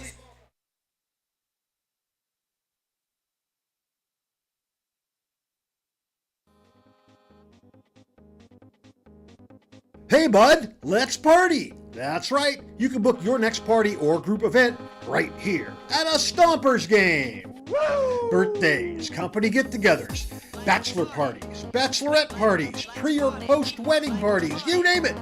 For reservations and information on how you can book a group event in the beer garden, in the left field oasis, or our new group area, the Champagne Club, call our fan shop at 707-938-7277 or email info@stompersbaseball.com.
The longest outing for a Stomper pitcher so far this season was 5 innings.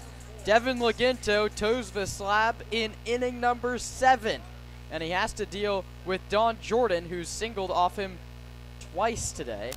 But Laginto is the one ahead, 1 ball and no strikes. Zach Pace letting his starter ride, and Laginto's 0-1 is outside 1-1. Cole Pacheco is ready and waiting in the bullpen. He has to be on 1 base runner notice. But again, I'm just up here, not down there doing the managing. That one's inside 2-1. Laginto, I almost started writing his line down in my scorebook when he left the field in the 6th. His 2-1 is grounded right back up the middle base hit, and Don Jordan is seeing the baseball oh so well against Devin Laginto. He's singled all 3 trips, and we're going to peer down into the corner of that Stomper dugout. Zach Pace holding firm. For now, he takes 1 step out. He's looking down, but he holds his ground, and the go-ahead run in Andrew Raymond. Yeah, and if there was a guy you weren't going to have him pitch against, it would have been Donovan Jordan. He singled all 3 times, but Raymond grounded into a double play. That one misses low. Squaring to bunt was Raymond.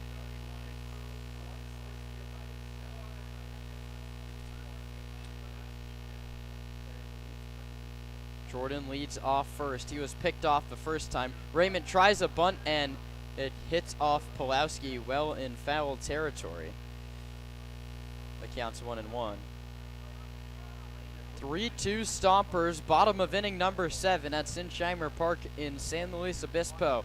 The Stompers looking to split this midweek series and split the season series.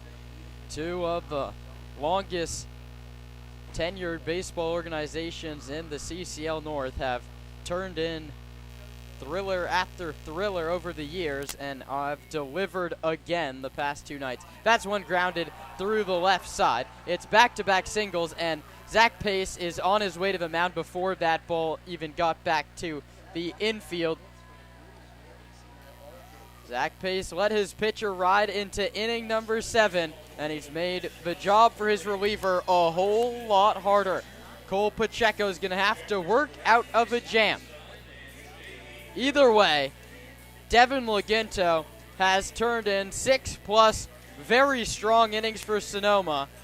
On a game where they needed it, he's going to walk off the mound back towards the dugout with his Stompers leading 3-2. But the tying and go-ahead runs on base. Zach Pace calls to the bullpen. We'll tell you all about the new pitcher on the other side. Breaking the action, pitching change. 2 on, no out in the 7th. The Stompers lead at 3-2. The Sonoma Stompers are grateful to have Bank of Marin as a returning sponsor. Bank of Marin's philosophy is banking built on trust and relationships. Bank of Marin's creative and customized solutions safely and confidently support your growth and success now and into the future. Whether you're a sole proprietor forging ahead with your first company or the CEO of a well-established corporation, Bank of Marin's local bankers will work side by side with you to help you reach your financial goals. Bank of Marin, the official financial institution of the Sonoma Stompers.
Bashan's original Japanese barbecue sauce and the Sonoma Stompers have teamed up to bring Bashan's authentic Japanese flavors right here to Arnold Field.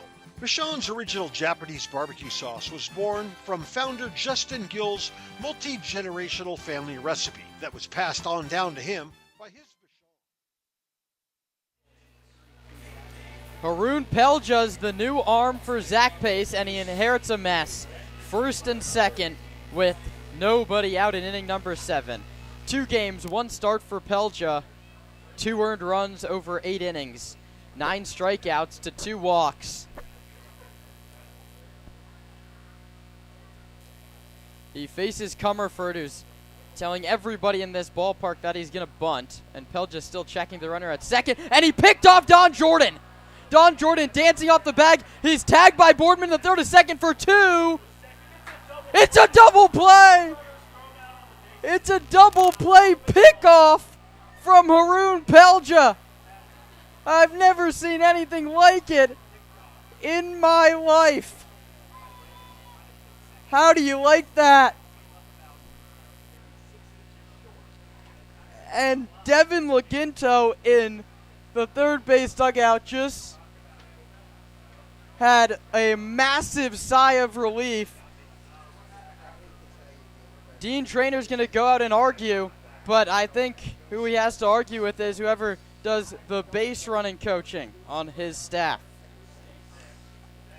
I'm absolutely speechless. It was initially a really bad aggressive play from Donovan Jordan that Haroon Pelja and McCann Libby were on the same page about. He had a nice spin move, got him, and then it was what looked like a really heads-up play from Andrew Raymond. Okay, my guy's going to get run down closer to third base. I can at least move into second. But then he just kind of jogged the last 30 feet, wasn't paying attention. They go to McCann Libby at the bag, and they tag him out. I mean, a double play without a ball put in play. We got to send that to Sports Center. Maybe. You know what? Maybe. Maybe Sports Center not top 10 plays that one could make. Just depends on the lens in which you look at it. Yeah. I mean, maybe we should try and tag Sports Center in the post about that. I don't know what I just saw. Via 1, swing and a miss, nothing in 2. And that closes the book on Devin Laginto, who was magnificent tonight here on the road. 6+ innings, 7 hits, 2 runs. They were both unearned, no walks, and 4 strikeouts. Haroon Pelja's come in, and without throwing a pitch to home plate, recorded 2 outs. Pelja's 0-2 is high 1-2. Wow. Truly speechless. Never seen that. I believe it goes 1-4-3 double play, but Colton had it at some points. Colton must have. Here's the pitch. Inside corner, called strike 3, and the Sonoma Stompers work an absolute magic act in the bottom of inning number 7. Devin Laginto's the first man out of that dugout.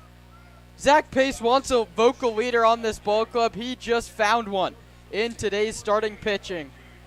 No runs on 2 hits, 2 runners picked off in 1 play, and nobody left. One of the strangest innings I've ever seen comes to a close, and we head to the 8th. Sonoma still just leads by 1. It's 3-2 on the radio network. Hey, honey, what company the neighbors use for their tree work? I don't know, some discount tree service. Do they even know what they're doing? They're cutting down a tree. It's not rocket science. Watch out!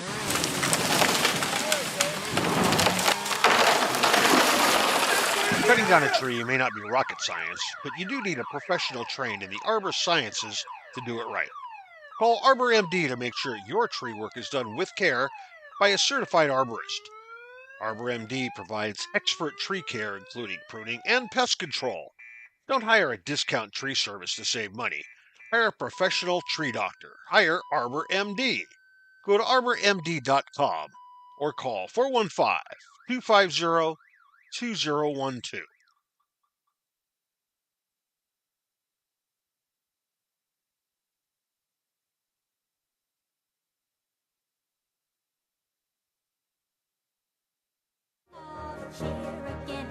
The Stompers are proud to have Adams Chiropractic as our official chiropractor. Keeping our players healthy and in the lineup is our #1 priority, and Adams Chiropractic is right there every step of the way, thanks to Dr. Lawrence Adams.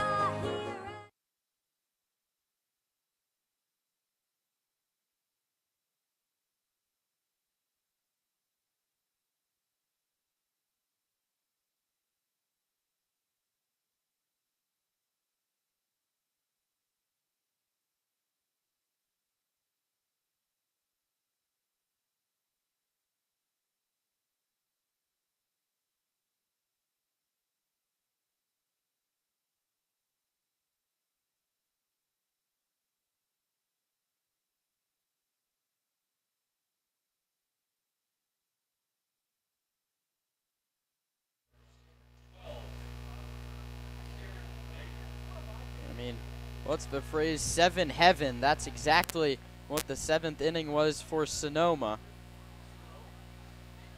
Magic by Haroon Pelja, who turned a pick-off double play. The first one from the new pitcher is Omar Reynoso, and it's in there for a called strike. That closes the book on Matt Betancourt. He was very good today. 3 innings, 1 hit, and zeros in the runs, earned runs, walks category, and 1 K. The new pitcher is Reynoso, who's getting his second look at the Stompers. He went 4 shutout innings against the Stomps. That was all the way back on June 3rd. He hasn't pitched since June 6th. The lefty delivers, and it's fouled back to the screen. Yeah, those his only 2 outings. 6 total innings, 3 strikeouts, a pair of walks, 6 hits, just a 3 ERA. He's been very good for the Blues, but has not pitched in almost 2 weeks. They did lose both the game against the Stompers that he pitched and the game against the Legends, but those not really his fault. Pitch. Inside and high, 2-2 to Kieran Baker. I'm still blown away by what just happened. Devin Laginto pitches into the 7th inning, gives up back-to-back singles. And then Haroon Pelja comes in and back picks to second, and it turns into a double play. That one is low 1-0. And for as good as Don Jordan's stats show this series, it's been a tough mental series. He's been picked off twice today and misread a ball in right field that turned into a Brady Shannon triple.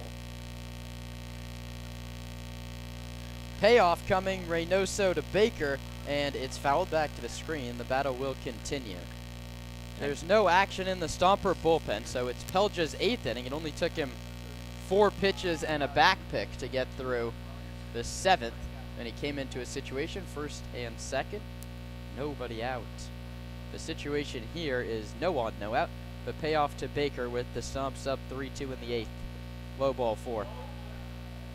And that's the perfect leadoff at-bat against a bullpen arm who was very good against your team. Last time you saw him, you could work a full count, foul a couple off, and then take a walk to lead off the inning. Well done, Kieran Baker.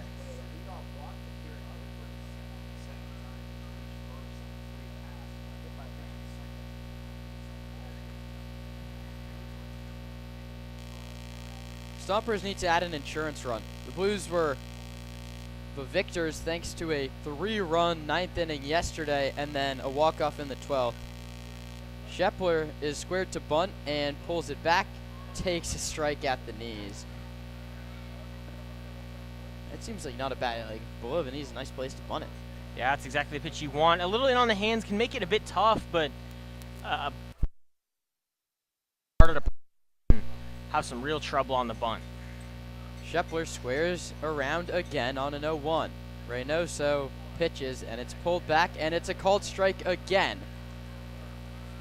Shepler squares 2 times in a row and watches very similar pitches go by for strikes. And what's probably frustrating for the Stompers coaching staff is both of those pitches he thought were low, but those are good ones to bunt like we just talked about. He'll be swinging on 0-2, you would assume. And he takes a called strike 3. I don't think Anthony Shepler thought any of them were strikes, but he doesn't get the bat off his shoulder, and he sees 3 pitches.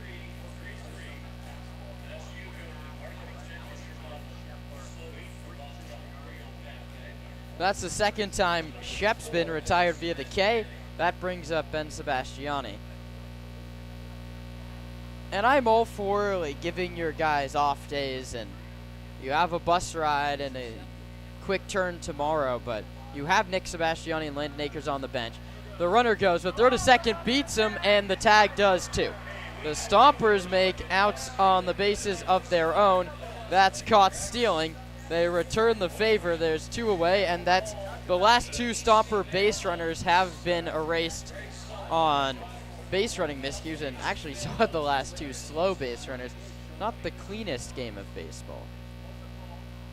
Pitch missed. It's 1-0 to Ben Sebastiani, who's grounded into a fielder's choice. That was with the bases loaded in the 2nd inning. He's also walked and flown out. He watches one go by for a called strike. Stompers lead by just 1 right now.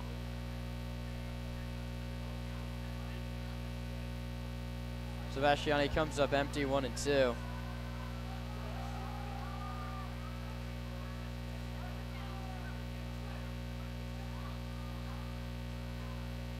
One ball, 2 strikes, 2 outs, 8th inning. Sonoma 6 outs away from splitting the season series. Sebastiani goes down swinging. Omar Reynoso's gone 5 shutout innings against the Stompers if we date all the way back to June 3rd. But more importantly, it's a 1-run game after 7.5. Haroon Pelcha back out there, a clean inning this time. Looks to hold a 3-2 Stomper lead. You're listening to the Sonoma Stompers Radio Network. The owners of Jacob's Restaurant have done it again. They've opened another restaurant in town, the Verano Cafe, and it is absolutely fantastic. Verano Cafe has classic breakfast items that everyone loves, but they've raised the bar by offering incredible dishes like chicken and waffles, steak and eggs, and the best chilaquiles in town. Cafe Verano's lunch offerings include burgers, unique sandwiches, and classics like fish and chips. But let me tell you what, their dinner selections, wow, you're not going to believe it. These selections are incredible. Classic French, Italian, the best seafood, it just doesn't get any better than this.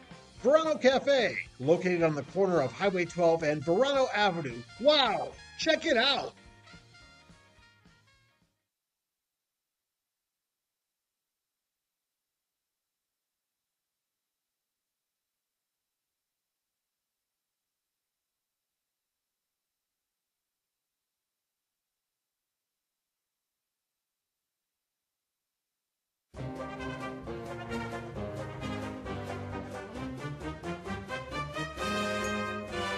Local expertise worldwide. Sotheby's International Realty is well known for their exceptional real estate agents that distinguish themselves in communities all over the world. To learn more about real estate in Napa, Sonoma, San Francisco, and the rest of the Bay Area, or around the globe, contact Pelja's first pitch of the bottom of the 8th inning is low, 1 ball and no strikes.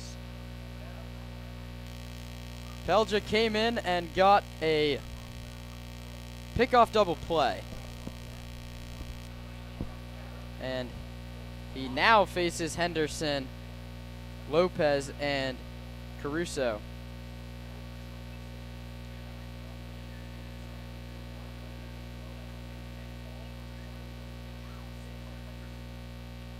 Pelja misses, and the count's 2 balls and 1 strike.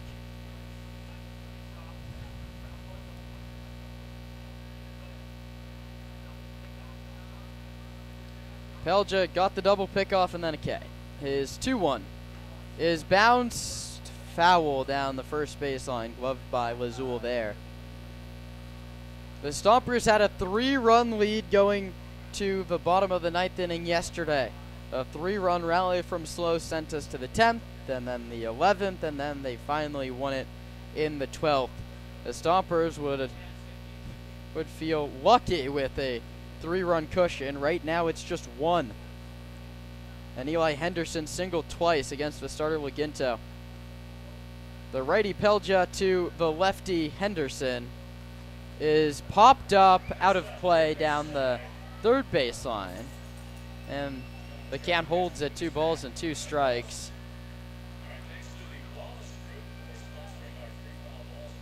You really want to put him down in order here, not let it get back to the top of the order, and deal with that issue when it comes up in the 9th.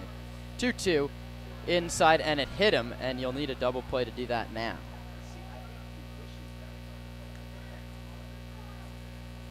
Brings up Sebastian Lopez. He struck out and reached on a fielder's choice, would eventually score on an E.J. Royal 2 RBI single. But that will close the day on Lopez, as Cade Cuccia is the man to get the AB. Cuccia this season has 6 at-bats with 1 hit. but he's walked 4 times. So a good eye at the plate with the leadoff man aboard in the form of Henderson. Pelja checks back on first base. 4 outs on the bases recorded by the Stomper defense. Laginto picked off Don Jordan in the first. Henderson was caught stealing in the third, and then there was whatever that pickoff double play was, got 2 in the 7th. That bunt's popped up right back to Pelja. Cuccia's brought off the bench to try and put down a bunt, and he's unsuccessful. Yeah, and a heads-up play there from Pelja, and I don't mean that in the smart way. I mean that in the literal way. Just a look up, grabs it. That's a blessing off the bat of Cade Cuccia.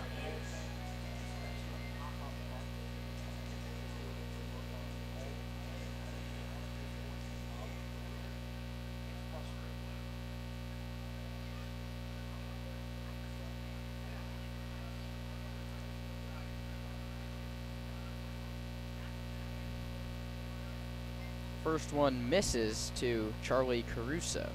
He's grounded out to shortstop and reached on an error by the shortstop. Henderson off first. He's been caught stealing once. Not running. It's in on the hands and fouled over the screen. The count's 1-1.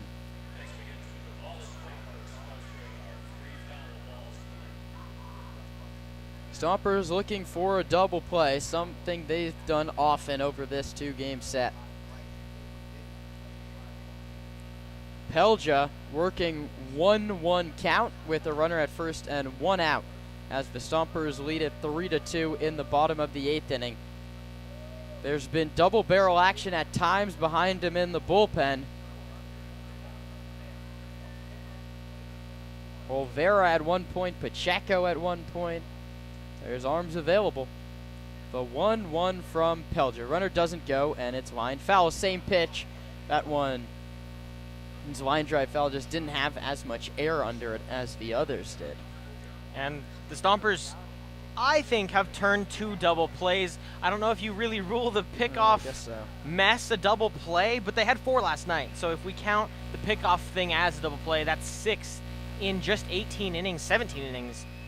Pretty good defense from the Stompers.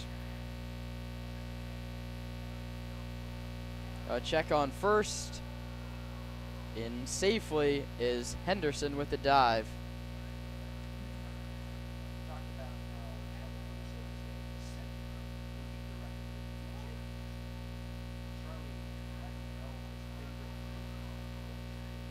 Small lead off first, that's Henderson. Held on by Lazul. Pelja pitches outside and low 2-2. And Haroon Pelja is almost the exact opposite of Devin Laginto. This game was flying along with Devin on the bump. Haroon has slowed down the pace drastically. I mean, whatever works for him. We've got plenty of time. We made up the buffer. Really, this is just balancing it out. 2-2 coming. High 3-2. You can't let the runner get to scoring position, and Pulowski tried to cut that down by backpicking to first base. Nice play. Paul Lazul kept it in front. 3 balls and 2 strikes on Charlie Caruso. Yet to pick up a hit in California Collegiate League action this summer.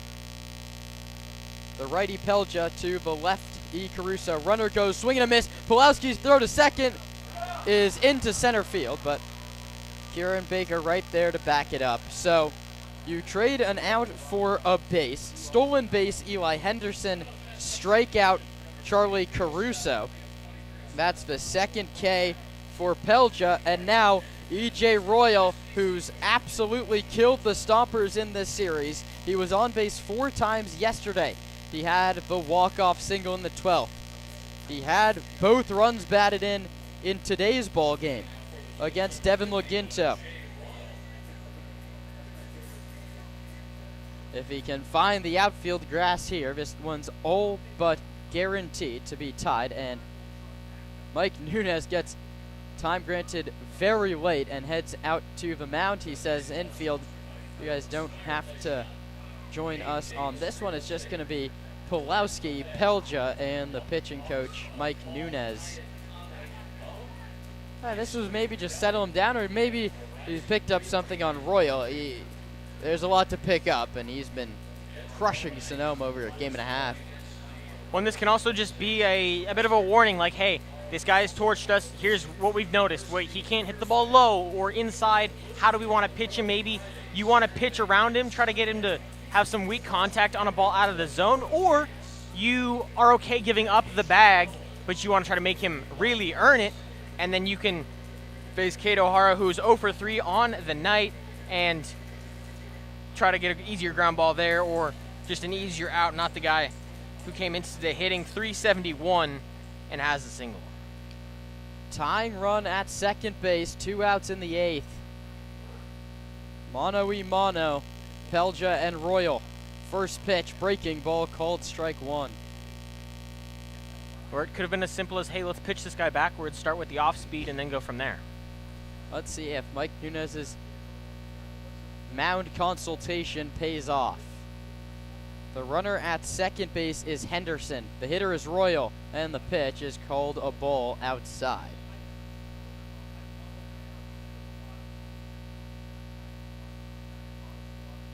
Righty on righty. Kato Hara on deck. This one's flying along. We played deep into the night last night. The Stompers don't want extra frames today. Pelja, check second, comes home. Royal takes a called strike. Runner at second. 2 outs. Stompers 3, Blues 2. It's the last regular season meeting between these two clubs. The 4th and final of the CCL campaign, unless they meet in the playoffs as they did in 2024. Pelja ahead in the count on Royal. The 1-2 home. That ball's cranked into deep center field, but Baker cuts over and reaches up at the very last second to make the catch. That one died off the bat, I thought for a second, of E.J. Royal. So heart in the mouth for Stompers fans for a moment. But Haroon Pelja does the job. A hit by pitch is left at second. We roll to the 9th. No better time for a little bit of insurance. The Stompers lead the Blues 3-2. 9th inning next on the Sonoma Stompers Radio Network.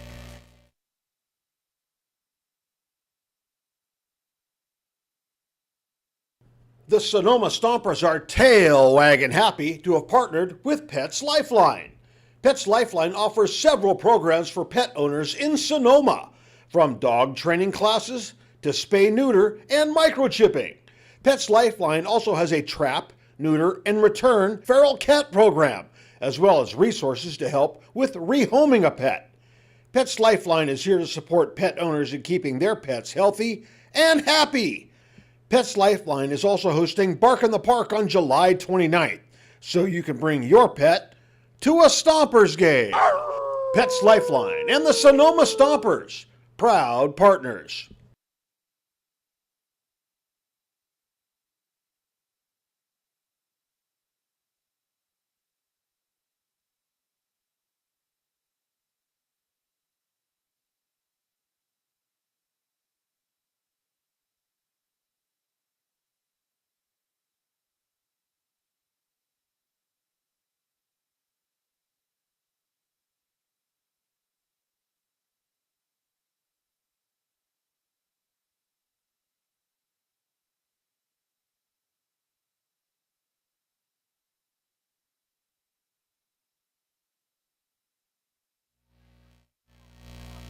We head to the 9th. The Stompers would like some insurance, and it's their top of the order tasked with doing just that. Boardman, Handren, and Libby against Reynoso. Boardman squares to bunt and pulls it back. It's a called strike 1 on Colton, who has a bunt single to go along with a couple of pop-ups and a strikeout, 1 for 4 on the day. He did score a run. Buzzes the tower, does Reynoso. Boardman leans back and out of the way of it. The count's 1-1. At top of the order in the 9th, this is what you love. You want to add an insurance run here. Do not want to walk into the bottom half with just 1. 1-1. Boardman sends this one to left, not deep. Raymond in his tracks. He only had to take one step to retire Colton Boardman. And I really don't want to go to the bottom of the ninth in a one-run game, and I can guarantee you no one in that dugout does either. Brings up Max Handren, and this is the kind of day you expect from Max. He struck out swinging in the first inning, and then he said, I'm going to make an adjustment. He's walked singled and been hit by a pitch since. Looking to get aboard for the fourth time today. He grounds this one to first. A nice snag by the new first baseman, Zach Tollerman, who takes it to the bag himself. And Handren retired on a pitch. And there's action in the Stomper bullpen. I'm interested, oh so interested, to see who comes out for the bottom of the ninth. A point of contention yesterday. Kyle Seo went out for his third inning of work. Arun Pelja's in the exact same situation. Theoretically, he got a 4-pitch inning his first time. First one to Libby is low outside, 1-0. Been playing for under 2.5 hours. Stomper bus could be headed back to Arnold Field very soon. Or we could play 12. You never know between these two clubs. A pitch to Libby, over but low. The count's 2-0 on McCann. 1 for 3. With the sac fly and a couple driven in, he's now the Stomper leader with 11. That one is called strike at the knees, inner third. Good pitch from Omar Reynoso. He's going for his second nice little shutdown inning to keep this a one-run game. The Blues looking to play the Heroes the second night in a row here at Sinsheimer. 2-1 offer. Libby takes a called strike. No question about that one. And it's 2-2. It's going to be O'Hara, Ashlock, and Jordan. Not the three you want to face. 2 balls, 2 strikes, 2 outs. 3-2 Stompers in the ninth. Here it comes. Libby grounds it to third. Slow roller. Going to be a tough play for Comerford, who fires it across the diamond in time. Nice play by the man at the hot corner. The Stompers go down 1-2-3. The Blues have a chance for their second walk-off in as many days. The Stompers want to make it a happy bus ride back up to Northern California. We'll give you the thrilling conclusion of this one between the Stompers and the Blues. 3-2 in the bottom of the ninth next on the Sonoma Stompers Radio Network.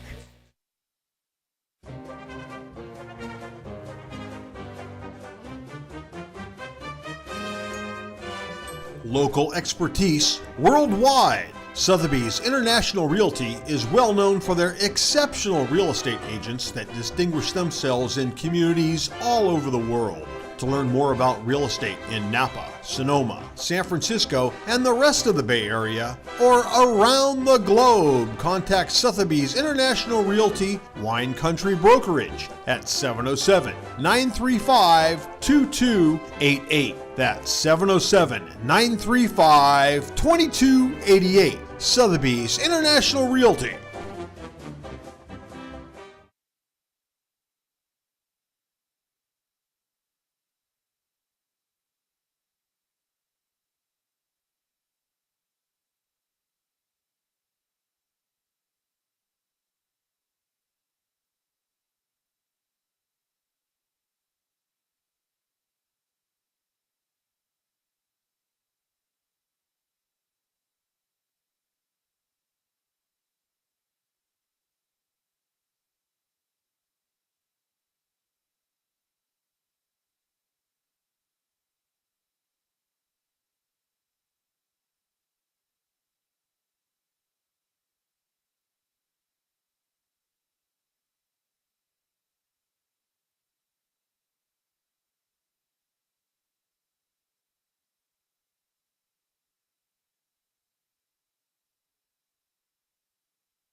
play on into the 9th of this one, the bottom of the 9th. It's Cole Pacheco tasked with trying to close out the save for the Sonoma Stompers. What a time for your first outing of the season.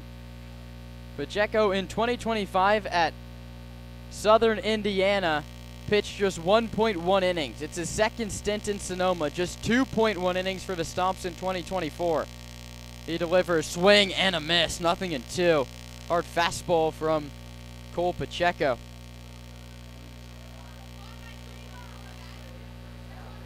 Oh, is it? It might be Braden Gentz. I'm not 100% sure. I think it is Braden Gentz. It's 50. All of these guys up all game long. Instead, it is Braden Gentz into this game, whose last appearance was a start for Sonoma. And his first batter of this 9th inning is a called strike 3 on Cade O'Hara. Gentz looking to walk down the save. He picked up one of those in out-of-league play. This one's going to come a whole lot harder, but he's 2 outs away from it here.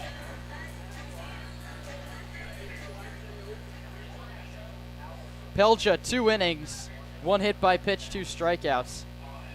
The pitch, outside and low, 1-0. The tying run at the plate, every single crack here this inning.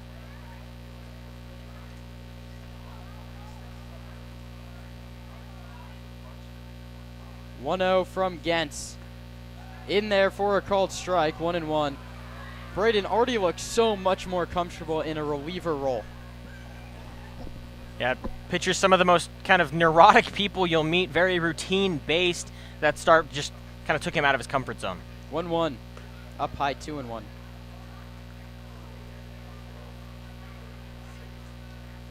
Stompers lead this one 3-2 as we play in the bottom of the 9th inning.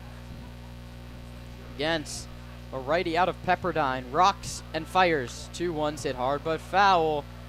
Down the first base line, the count's 2 balls and 2 strikes. Ashlock's grounded out, struck out, and he also flew out.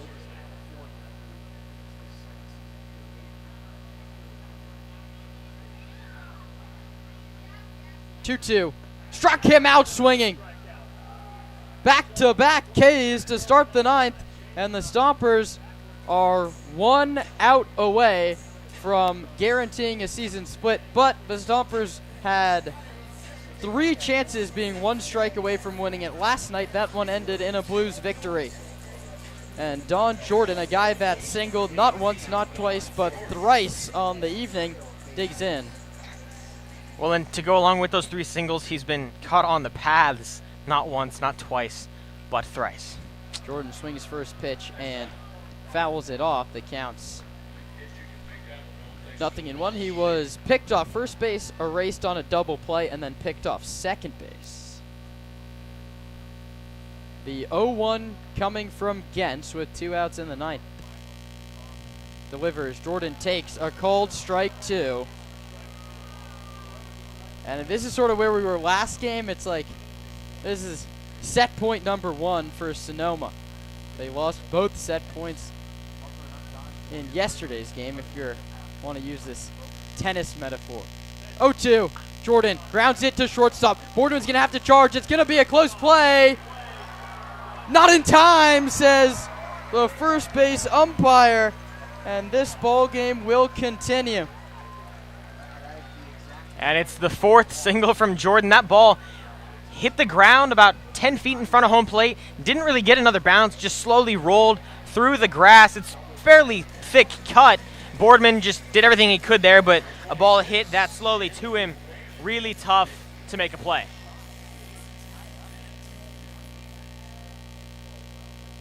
Big moment. Jordan has been aggressive on the paths, not to any success. The first one's grounded hard down the first baseline and foul by Andrew Raymond.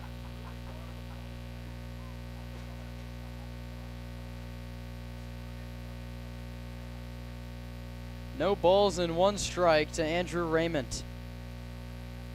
Gentz, 1 out away from ending this ball game.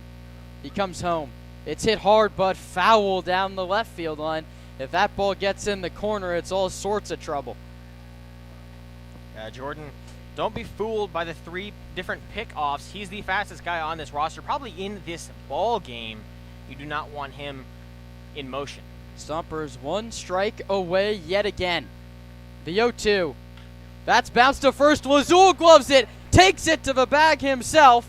And on the back of Devin Laginto, Haroon Pelja, and Braden Gentz, Sonoma gets it done down in Southern California. 3-2 to final in Game 2 of the series here from Sinsheimer Park. 3 runs, 5 hits, 1 error for the victorious Stompers, 2 runs, 8 hits, and 1 miscue for the Blues in a losing effort. The winning pitcher, Devin Laginto, 6 strong innings. The loser is Eric Cavito. He pitched well, to his credit, just 2 earned over 4. Braden Gentz gets the save, his first in league play. Big day from McCann Libby, picked up a couple of RBIs, and the top of the lineup came through.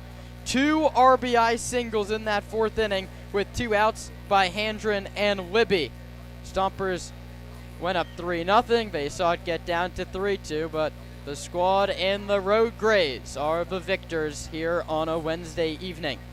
Time of the game, 2 hours and 30 minutes exactly here from Sinsheimer Park, or just a little bit less, I think. That's of no matter. What is of matter is that the Stompers are 8-6 on the season, and the Blues are 5-6. So, in a contentious race for one of those final playoff spots, the Stompers gain a much-needed full game. That makes the bus ride back up to Sonoma a whole lot more fun. Sonoma gets the job done on a Wednesday, and they're right back to action tomorrow. That's a CCL North, CCL South showdown against PNT Filipinos. So, the Stompers get the job done. How about that? Raymond is retired to end it, a 3 unassisted putout. One more time. 3-5-1 beats 2-8-1. And as we wrap up shop, Roman, what do you have? The Stompers, they played a complete game. It started with Devin Laginto, 6+, 7 hits, just 2 runs. They weren't even earned. He didn't walk anybody, no free passes. It feels like every single ball game we've heard them say, or we've said it ourselves, there's too many free passes, hit by pitch, walk, it doesn't matter what it is. The Stompers have given up a lot from the pitching staff, but they didn't give up any tonight with their starter, Devin Laginto. He was nails. He also struck out 4, picked off a couple too. Really great game from him, and the offense was there to back it up. 3 runs, not as much as you would typically like, especially when they all came within the 3rd and 4th innings, but you'll take it when your pitching is as good as it is. The bats need to be better. We need to see more continued offense. I mean, we talked about shutdown innings. They get 2 of them today, but you need more than just 2. You want that number to be 4, 5, 6, because that's how many innings you need to be scoring in. But ultimately, they came down to San Luis Obispo to play a really good Blues team that these 2 always play hard. They split the series. It could have been 2-0, but last night doesn't even matter. You got the second chance at redemption, and you went and got it. Yeah, the Stompers get redemption. They split the season series with SLO. They go to 4-2, their road record this season. That wraps up our coverage from down here on the Central Coast. Thanks so much to everyone in the Blues organization setting us up so nicely here in the press box. Nothing but accommodation from them. And, I mean, the baseball players on the field delivered 2 outstanding ball games. The season series split. Sonoma is 8-6. The Blues are 5-6 on the season. The standings stay close. That will wrap up shop for Roman Raffelli and everyone else that helps make this broadcast run. The Stompers get it done 3-2. They're back to league action tomorrow at 6:05. You can catch that television broadcast right here on the Sonoma Stompers YouTube channel. 5:55 pregame show, a 6:05 first pitch between Sonoma and the Filipinos. So, That's all the time we have today. For Roman Raffelli, I'm Kieran Costa saying so long from San Luis Obispo.